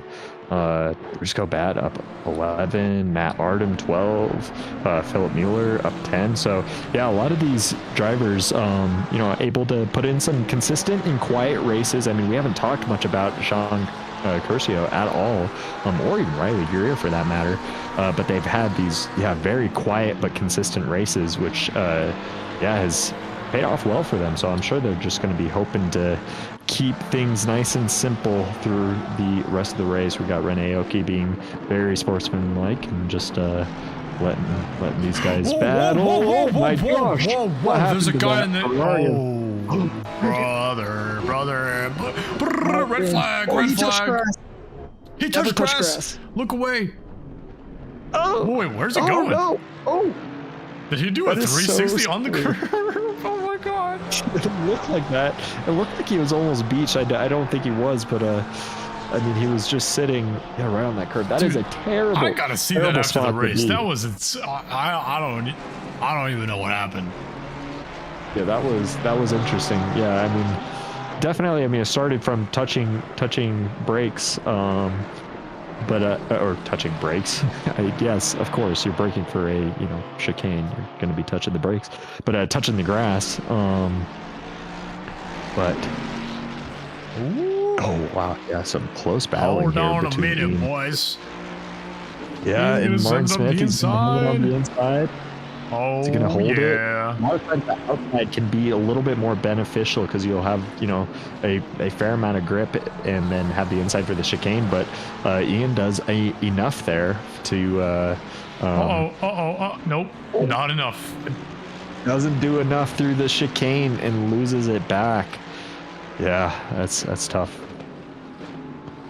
I think I did jinx Conneru.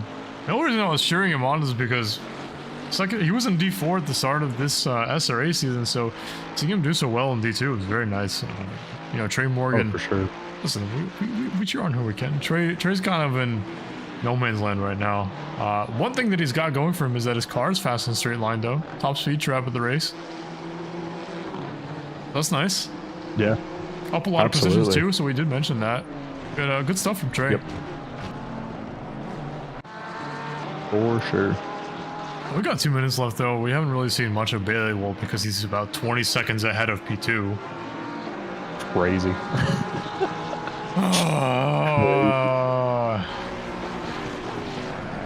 I blame Bad Bunny. What happened to Ian? Oh no. Oh wow. Yeah, I wasn't even initially talking about. Oh no. He doesn't keep. Oh no. No. Nar! Fortunately, that other car was a blue flag, so they didn't really lose out too much in terms of positions. Just pick up some damage, lose some race time. Oh. But We're gonna. Yeah. I just want to know what I think, because we got two cars between Sean Curcio and Riley Greer, which last I knew they were close battling. But Riley Greer, I mean, they're in 14th and 15th. Now Riley's in 13th and Sean's in 16th. So, yeah, something happened where two cars are splitting them now. Yeah, well, Zodi Fade had a Stumco 30, right? So, wait, no, that was Sean Leach. That was Sean Leach. Yes. That was Sean Leach. We got a couple more battles as the race draws to a close. Of course, the inter-teammate battle between Kyle Barber and Ian Krieger didn't have quite the pace that it came up with Bailey Kish, the Bad Bunny disciple. Selena Boonstra still trying to catch Cody Platt ever so slightly. I mean, he's got to traverse the chicane one more time. Absolutely send it as hard as you can, but I don't know. It might not be enough for the Porsche driver. But still, nevertheless, fantastic result for... Oh my... Wait, Kyle Barber just lost to Jason. Jason's on the podium. Jason's on the podium. What happened? What happened with Kyle? Wait, Kyle had a bad chicane because Jason was side by side going into Villeneuve chicane. Oh, and they kind of just get stuck to each other. Kind of esports him there off to the side. I cannot imagine Kyle's too happy right now. We got Bailey crossed the line, and I mean, he's just too far ahead. Yeah, so Ian Krieger's in across line P2. Jason Allen with a storming drive to finish on the podium with his fellow admin friend. Well, friend, foe, whatever we want to call him. Gives it back. He gives it back right at the line. That is a class act, Jason Allen. And he was able to give it back without giving the position to Cody Platt, too. Which, look how close it is between all those. What a beast. Yeah, that was solid stuff from Jason Allen there. Very solid stuff. Yeah, there's your head admin right there. You know, you can always rely on him. Yeah. I don't think Arden's very happy with this race, judging from his message in the Twitch chat.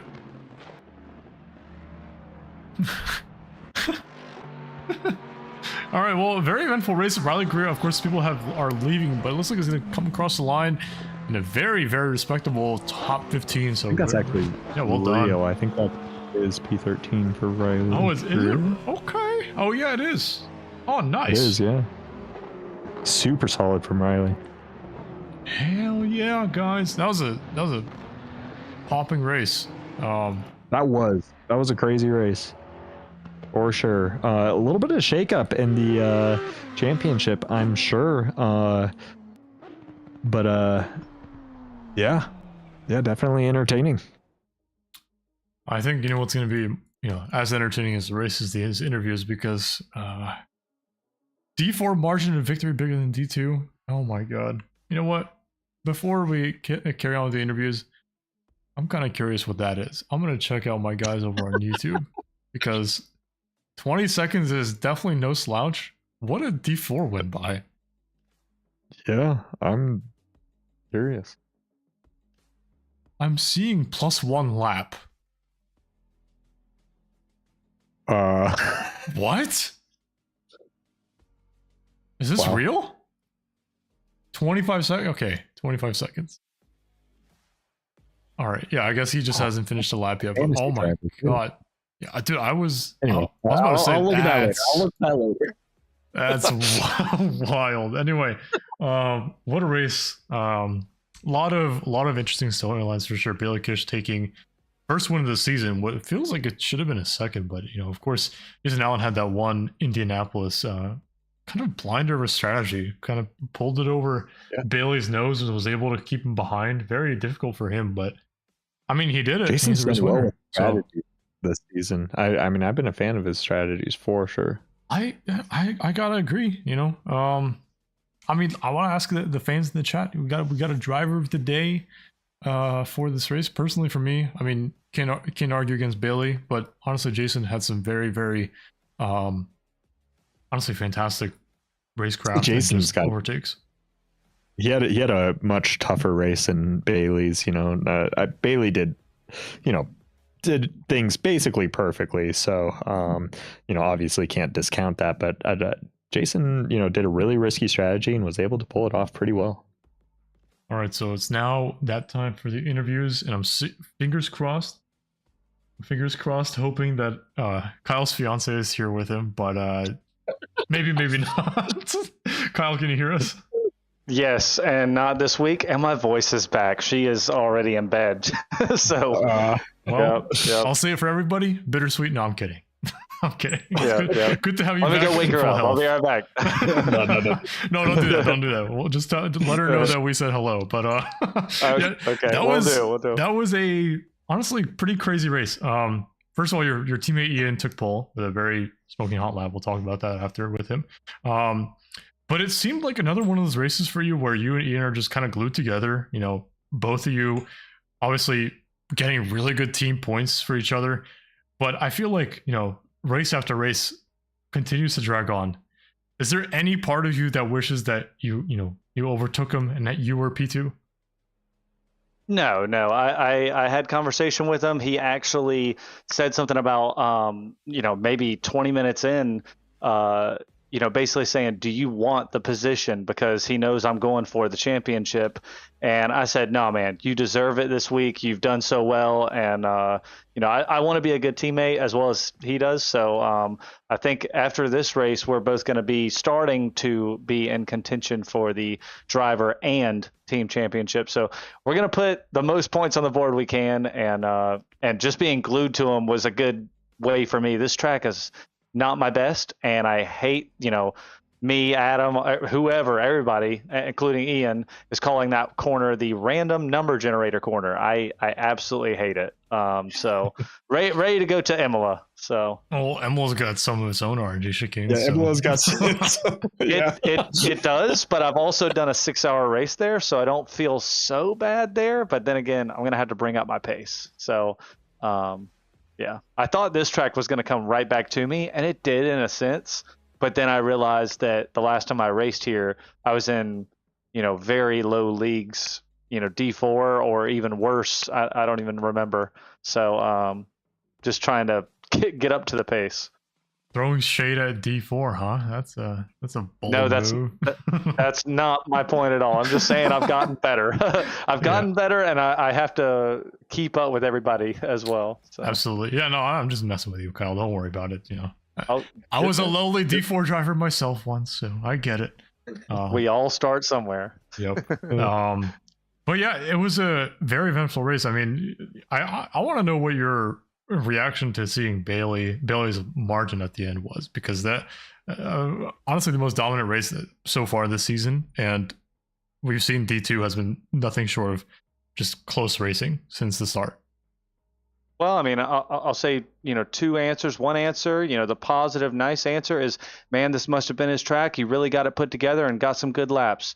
The true and real answer is he took the sandbags off. Yeah, there it is, baby. So, Let's go. There it is. T1, gold. Sorry. He used to be nicknamed the Silver Alien back in season 12. So yeah. That's when he won his D1 Silver. Ian was keeping up with him for a little while, and then he started to pull off just a touch. Ian got a couple track cuts.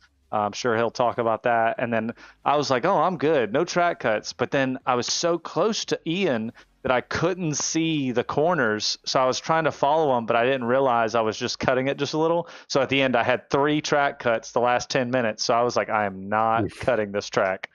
So absolutely not. But yeah. Yep. Yeah, well, I guess one more question from us, or at least from me. Of course, we have the second half of the season approaching. You said you have experience at Imola. How do you feel about the varying conditions that we're going to have in the next couple of races? Because it's all going to be either realistic or completely variable. That's going to be an interesting one. Yeah, just going to try to get some practice and in different conditions, obviously, and going to try to get some setups for each one of those conditions. I really like it when it's either sunny or rainy, but whenever it's in between, it's a nightmare for me. So it's a toss up, but we're going to try our hardest, try to, like I said, get some setups ready and kind of get prepared and go from there. There you go. Donovan, any more questions for our podium finisher? Yeah, I actually do this time. So we saw that spicy moment on the last lap with Jason. Oh, how could I forget? Yeah, that was crazy. I kind of wanted to get your thoughts on that. Also, we missed kind of what happened, because last we knew you're right behind Ian, but then we saw we caught up with that right before the second chicane when you guys were pretty much side by side going into that.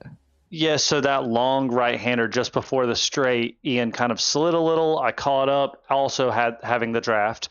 I go into the braking zone, and I couldn't see. I guess I don't have an excuse, because I was like that most of the race, but I just hit the brakes a touch late, locked him up because I didn't want to hit Ian. And then I was like, okay, well, it's fine. If he passes me, it's fine. But once we got side by side and I had that inside corner, I was like, okay, well, I'm going to battle him. He's got the upper hand because he's got inside and then inside again after that. So I was like, I'm just going to try my best to not lose at least 2 positions, but at least see what happens. And then I actually just messaged him earlier.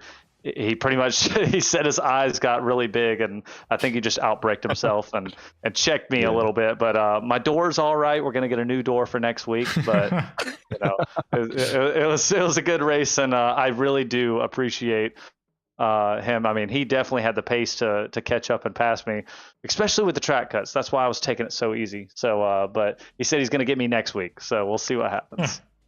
Awesome. Yeah, we look forward to it. Yeah, it was good to also see the sportsmanship at the end there. Yes, yes. I meant to say that. I definitely appreciate that he did that, because I was like, oh no, but since he did that, I'm like, cool, man, I'm fine with it. So yeah. Yep. Definitely appreciate that. Sure. It's like the admins know what to do. Oh, okay. That's a very bold statement to say, but well, I don't know. Well, I get it. You're trying to get on their good side, especially because one of them won the race. So maybe I'll give you some some crumbs here and there. Well, I mean, they're always in the top 5, So, but no, good racing with everybody. It was a lot of fun, and glad to see Bailey's car at the very end doing donuts. I didn't get a chance to see it, so we didn't. Nice. We didn't either. Yeah, he was too far ahead. Yeah, exactly. Yeah, I just saw like a gold glimmer every now and then. Yep. Well, of course, fantastic P3. Any shouts before we send you back? Just Ian, Adam, and Anton sharing his wisdom, whether he knows it or not. It dwindles down, and of course the fiance filling for me last week, that helped. So just happy to be back, happy to have my voice back and not sounding like this. So yeah. Appreciate let's the go. shout out, guys. Pink Pony Club, let's go.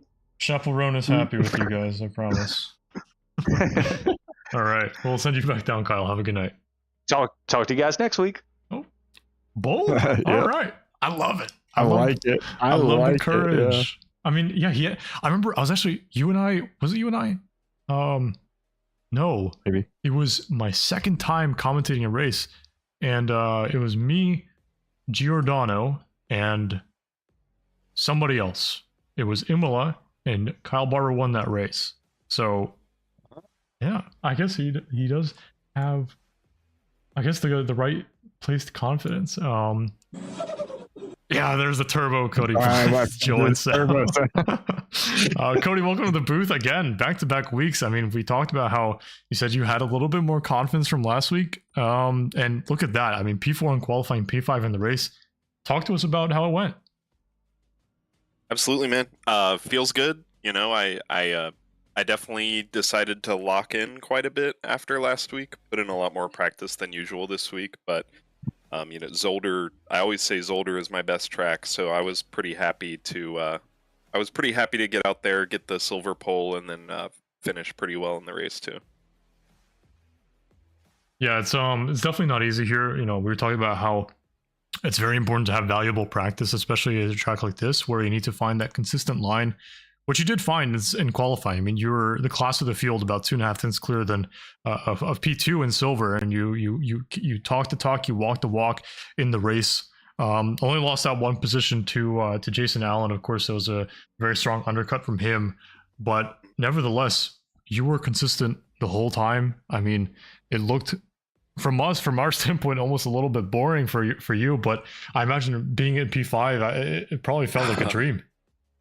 Yeah, it was great. It was right around where I wanted to be. You know, I knew that I pretty much didn't have a chance at like an overall.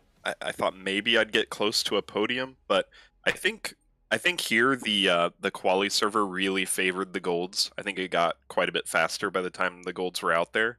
So it was just, all right, I need to do as much as I can here, put as much time in terms of a gap in quali between me and the next silver, and then hope that a bunch of golds fill out in between us, which they kind of did. I think there were 4 golds between me and P2 and silver by the end of quali, but that didn't shake out as there was only like 1 position between us at the end of the race. Yeah, I mean, it was Zolder's crazy race stuff. of attrition for in my opinion. Yeah. No, what were you yeah. gonna say? Oh no, yeah, just a lot of chaos happened. So yeah. I want to say there was the next silver was I think it was P9. No, it was in P7. quali. I think, or GB3. Yeah. GB3 Oh, on was it? P7. I see P7. Oh, okay. Good race of the silvers Oh. again. Very nice. Oh, for sure. Oh yeah. D2 sure. D2 ain't two splits. It's 1 split. It's gold and gold. Yeah, right. It does kind of feel like that sometimes. Yeah, absolutely. Yeah, I mean the silvers. A lot of your guys' times in quali were pretty impressive, and then the pace throughout the race for sure. Yeah, and it was pretty close with Selena there towards the back half of that. Were you ever worried that she was gonna make any crazy dive bomb or anything? Yeah, the whole time. I mean, you mentioned that the race seemed boring from my perspective, but I can tell you for sure that it wasn't. I was stressed out. You know, my central nervous system is going haywire right now. I'll admit the first half before I pit, I was kind of just lapping, and that's all I wanted to do. I actually gave P3 kind of a gap so that I could just confidently take the chicane every time and sort of just cruise, right? And I was happy there because I still had like a 3 or 4 second gap to the people behind me. But then after the pits, Selena was right behind me, and every time I pulled any kind of gap, I would immediately come into like some traffic with a blue flag, or maybe Jason went off track for a bit, and I'd get slowed up, and she'd catch right back up. And then it'd take me like 5 more laps just to shake her. And on each of those 5 laps, she would consistently have a look on the inside going into the chicane, and it was scaring me every single time. She definitely kept me honest. Yeah, that Porsche looks mean, especially in the rearview mirror. Oh yeah. Objects in mirror may appear closer than they are. Yeah, no kidding. Yeah, but how are you feeling about the rest of the season? Because this marks the halfway point. I think you've definitely solidified yourself as really the silver leader right now, but you still have 4 races to go. How are you feeling? Feels good. This is right where I wanted to be at the halfway mark. Halfway, I'll be the silver leader after this race. There will hopefully be a bit of a points gap now too, as I don't think that the leader Leach or Bonsall, who was in third, got a good result tonight. And from here on, I'm just going to be locking in like I did this week. And whenever I'm in silver, I tell myself, all right, pretend like you're a gold. Do gold times. Try to quali up there with the gold leaders, and then you won't even have to worry about the silvers. And I'll be doing that for the rest of the season. Although I will say there are some tough tracks coming up that I'm not so fast at, so it's gonna require a big effort. But I'm willing to do it. All it takes, just a little bit of confidence in yourself. You talked about how just pretend you're a gold driver. Well, fortunately for you, we don't have any more mid-season promotions, right? So we passed that the third week. Yeah. So even if you were just 5 tenths clear of everybody, you can't get promoted. So there you go. But yep, exactly. Feels good. All right. Well, look forward to seeing you on track next week. It's going to be a doozy of a race. I think it's going to be the realistic weather at Imola. But yeah, Donovan, any more questions for Cody? No, just congrats on the super solid race and super solid quali, and look forward to seeing what you can do at Imola. Thanks, guys. It was great. Any shout outs before you go back? Yeah, I'll do a few. Shout out to you guys, of course.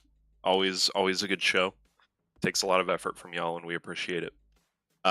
Shout out to all of CM, the best conglomerate in SRA. But specifically, shout outs to Polly, my good old friend Polly Hartman, and Fire Queso, and Mr. Sir for giving me a lot of coaching in this week on this track and making sure that I was quick and prepared. Prepared you were. So yeah, big shout out to those. We talked about companionship last week. There it is, back again. Cody, again, fantastic job. I don't agree with the best conglomerate SRA being champion motorsports, but that's just me. Well, that's okay. We're not biased. We all have our takes there. We're not biased. All right. Well, we'll send you back down. Have a good night, Cody. You too. Thanks, guys. Thank you. OBDA on top. Let's go. OBDA.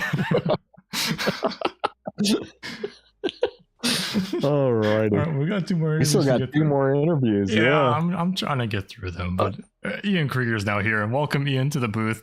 Finally finished on the podium after a little bit of a disappointing Watkins race. But first of all, I just want to say PB and quality, hell yeah.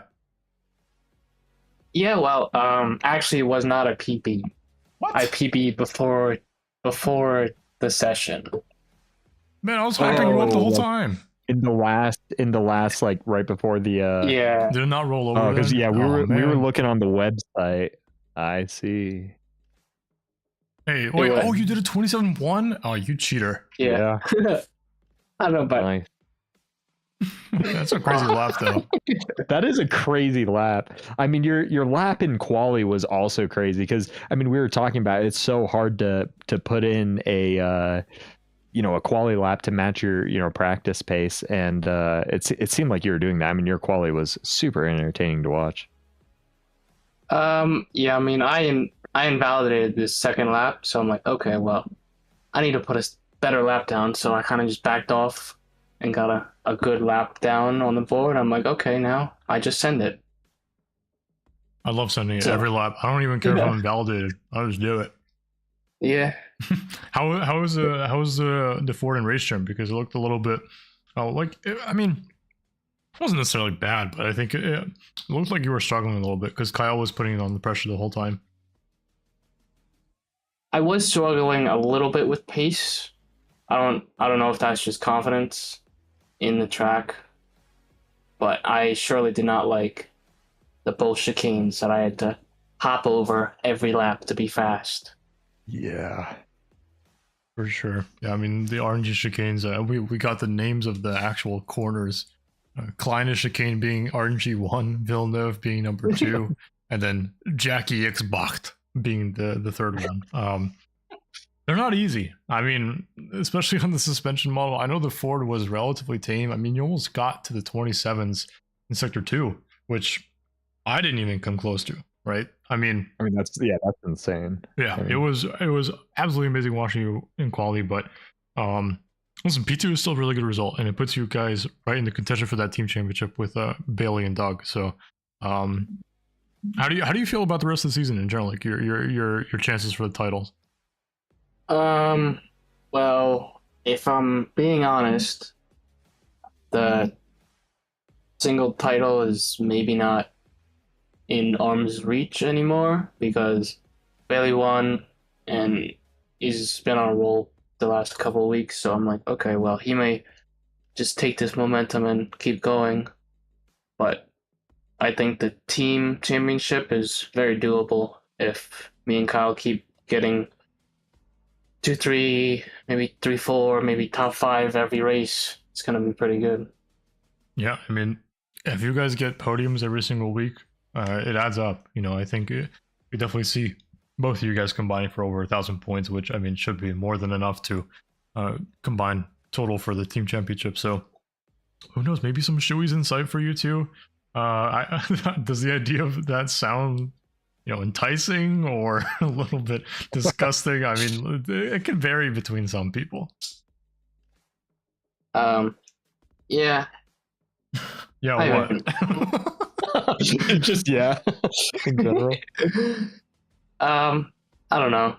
I haven't really thought about it that much. Yeah. Well, sometimes it's good not to think about it too much. I agree. I think it's better to not think about the it. Races.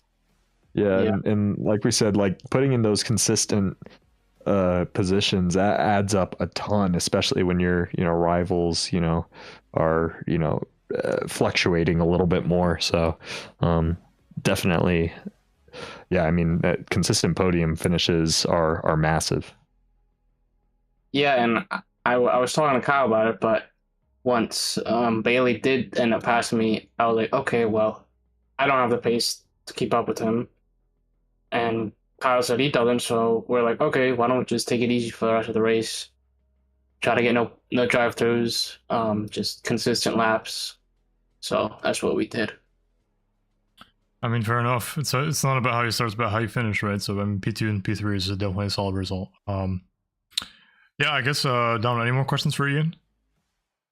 Yeah, well, speaking of the drive-throughs, how are you sitting on track limits? Because your teammate did mention something that you were sitting on a few. I was sitting on 2. I got them in the first maybe 10 minutes of the race. Man. Yeah, it was brutal. And the second one I even let off completely, and I still gave me a track cut. So I just took it easy for the rest of the race. Well, hey, if you ain't cheating, you ain't trying. That's what I say. Yeah. Yeah, getting two is good. Getting 3 is a little stressful because then you don't have anything to play with. But getting 2 is good. That means you're trying hard. Well, I like to live life on the edge. I thrive off adrenaline and danger. I get 3 off rip on the formation lap. Okay, Mr. Alien. Okay. I never cut the track ever. Anyway, enough of that. Ian, I look forward to seeing you on track again, especially up here. It's definitely nice to see you grow so much in pace in terms of a driver and also as a racer. Keep putting in that hard work. Those times are going to come down overall, not just in qualifying, but in the race. I mean, you really showed some pace today, and I'm really excited to see where this growth takes you, because endless heights, as I like to say, infinite ceilings. But yeah, fantastic podium today. Any shout outs before I send you back? Kyle, my teammate, and he did an amazing job this week, and without not as nearly as much practice as me, he did pretty good. Actually did really good. Adam for helping me, and you guys for putting on the show. Adam's not the only one who helped you, right? Yeah, you helped me too. Yeah. Hey. By the way, I was at a 27-9 before I got help from Anton. Yep, And there then you I go. got Shameless plug, baby. Oh, 27-9 to taps. 27-1. Bang. Yeah. There you go. You guys can slide in my DMs whenever you want. Wink. Just letting you know. But yeah, Ian, congratulations. We're gonna send you back down. Have a great evening. Thank you. Just drag him to the freaking D3 chat. What am I doing? Where's Bailey? I'm dragging him in here. Bailey, bullshit. Hey. Oh my god. Oh, Barbuni, what are you doing? Come on, man. Oh man. You want to tell us what's so bull about your race? Because you won by 20 seconds, dude. What the heck? I was talking to Dan Crane. Dan Crane can ligma. Yeah, true. Agree. But yeah, 20 seconds, Bailey. It's definitely not a joke of a margin for sure. How did you feel about qualifying pace? Because I know that race pace was definitely more consistent, but seeing Ian put in that time was probably a bit shocking. No. No, I was kind of expecting it, to be honest. He did a 0.1 in the session before, so I knew he was gonna be fast in quali. But him and I were in the practice race session before that, and we were basically having a little practice race. So I knew I was quicker than him in the race stint. So I knew, and like the last couple races, we've been pretty close to each other at the start. And this Porsche gets an unreal start. So all I knew to do was be in the front row, and I had a chance to at least keep it close. If not, then just ride his coattail until he messed up or undercut or something like that. But my goal in quali was to basically just set a time close enough for the top two. I knew Kyle Barber was going to be quick too. Those freaking Mustangs, dude. Never want to see a pink Mustang again. But yeah, those two, I knew those two were going to be fast in quali. So I almost bottled it on the start, losing it out to Ian and then to Kyle. But I held on for Kyle, and then I got him eventually. But yeah, quali was stressful to say the least.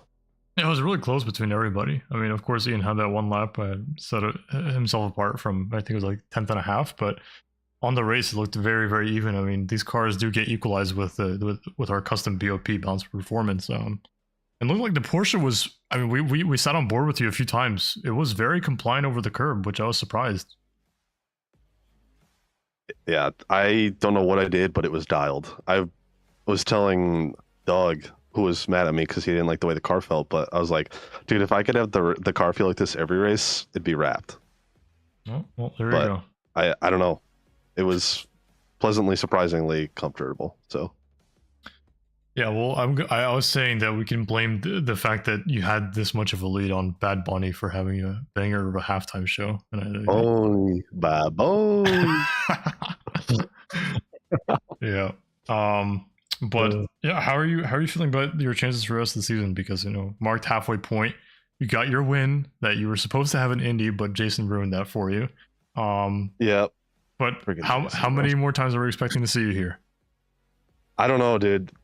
Imola and I have never gotten along, and I've never been that great in rain. I've also never done, since I've been off for the last 3 or 4 seasons, I've never done any of these like realistic weather or the variable weather, so I don't know how that's going to go, so I can't say. But track wise, I like the tracks. Weather wise, I don't like the weather, so that could be part of it. We'll see, I guess, but I can't tell you how comfortable I feel because I'm not comfortable. No, I guess only time will tell. And I mean, if you do the right practice, it'll pay off. Yeah. Gotta get those setups going. Like you said, though, if it's dialed, it's dialed. It's wraps. So it's dialed. Do I don't know if you guys. Bad Bunny. Bad Bunny and my boy J Balvin. Shout out Ricky Martin. I hate you. Anton doesn't know the difference because he doesn't know anything. No, I do. I know what he sounds like. I haven't seen him in 20 years. Is that J Balvin? I said, no, you don't even know Ricky Martin. Oh my god. I knew this would happen. Adam would be happy. I told you it was going to happen. Yeah, I know. I told you it was going to happen. I'll tell so Adam shout that out you my brought it up. Bone. So. Yes, sir. Yeah. Anyway, on that bombshell, we're gonna send you back. But before that happens, any shout outs you want to give for your victory tonight? Yeah, shout out Mike's mom. It's her birthday. Mike Gino's mom. It's her birthday today. So everybody give a shout out to Mike's mom. Happy birthday, Mike's mom. Shout out to my boy Douglas. Shout out to Miss Madison Harper. We're doing it all for you. Shout out my boy J Balvin. Shout out my boy Ricky Martin. Shout out my boy Bad Bunny. You know how it be. I would kick you out right now if I could. Yeah. Estoy bien loco. Shout out Anton, shout out Donovan, shout out Amos. Unfortunately, he's not here. Shout out the squad. Yeah, he's a nerd. Shout out those Mustangs, dude. Those guys are gonna keep me in check every week, guarantee it. So Fair it's gonna be a long next 4 weeks. So That's what we like to see. yes, Donovan, what do you think of the race? Oh, it was a good race. I mean, it seemed like it was a boring one for you, but I was actually quite excited with all the blue flags. Oh yeah, there were a lot of blue flags. There was a lot of blue flags, and the Porsche flashers are an enigma. So it's just spamming them the entire time. It's just a strobe light going off. Yeah, it was fun. That was probably you're an absolute part menace, of the race. Bailey. You're a menace. It's fun. That's how you know it was a fast race when the funnest part of the race was the blue flags. Was the flashers? Yeah, it was the flashers for the blue. Yeah, that was fun. Did you guys catch the overtake or the side by side Ian and I had on lap 6? Of course. Yeah. Oh yeah. Yeah, bro. That was scary. Oh, I But bet. it got it to stick. Yeah. They got it to stick. Yeah, it it was was tricky great. for sure. But I was gonna say, I was gonna make a little parody of DTMF. Baby, ganar mascareras. Foto de cuando la tuve. There you go. You know how it is. I think out. Bailey speaks Spanish, guys. Un poquito más, poquito más. Okay. Te gusta los tacos a la verga. Sí, güey. Okay, we're on. Get him out of here. Te odio mucho, bro. Oh, he left. Oh my god. Yeah, he just leaves on his own. Well, yeah, after you say something like that, oh my god. Uh-huh. I'm not going to Yeah. translate for those people Anyway. who don't know what that means, but Yeah, I only knew like half of it, so yeah, I told him te odio mucho, and then he leaves, and I told him I hate him. So never a dull moment. never a dull moment with Bailey Kish, and honestly, never a dull moment with Division 2. As we segue over to the second half of the season, yeah. Valentine's Day this weekend. I hope those single people get their practice in, because those who are in couples will be away with their wives or husbands, or well, everything in between, I suppose, or their sim rigs, if that's if that's your cup of tea. But Imola next week, it's going to be realistic weather. Donovan, it's going to be a fun race. But other than that, of course, you can catch us next week at 9 p.m. Eastern, along with Division 4, also streamed on YouTube on Wednesdays. Divisions 1, 3, and 5 are streamed over on Twitch and on YouTube on Tuesdays at the same time, 9 p.m. Eastern. Donovan, any words you want to say before, obviously the stream goes to the favorite bit of the night? I've got nothing. I got to say though, my favorite bit of the night's got to be racing and quali. True. Fair enough. Actually, my favorite bit of the night was actually probably corner names this time. But yeah. I mean, I could run through them again, guys. Hold on. Where's the track? No. I think actually All right, we're so good. turn Never one, mind. we have Eerst, then we got Sterrenwacht, and then we got Kanalbacht, and then Lucien Bianchi-Bacht. Kleine Chicane, Sacrament-Schelling, we got Butt. We got Villeneuve Chicane, Terlamenbacht, Balderberg-Bacht, Jochen Rintebacht, and Jackie X-Bacht. Shouldn't have said anything. No, you really shouldn't have, Donald. I don't know why. I don't know what you expected from me, man. All right. Well, ladies and gentlemen, boys and girls, thank you so much for watching. I really do greatly appreciate seeing all of your beautiful names in Twitch chat and on YouTube chat. I'm just imagining a smile on your faces every time the stream comes on, because that's what I'm doing. I'm just smiling and just love seeing what's going on in front of me with the races and everybody in the chat. So from the bottom of our hearts, Donovan and I want to say thank you so much for watching, and we will see you next week. And hopefully Amos is back. So yeah. Good night, guys. Bye-bye. Say bye, Donovan. Bye. Bye-bye. Bye, Donovan. Nice one.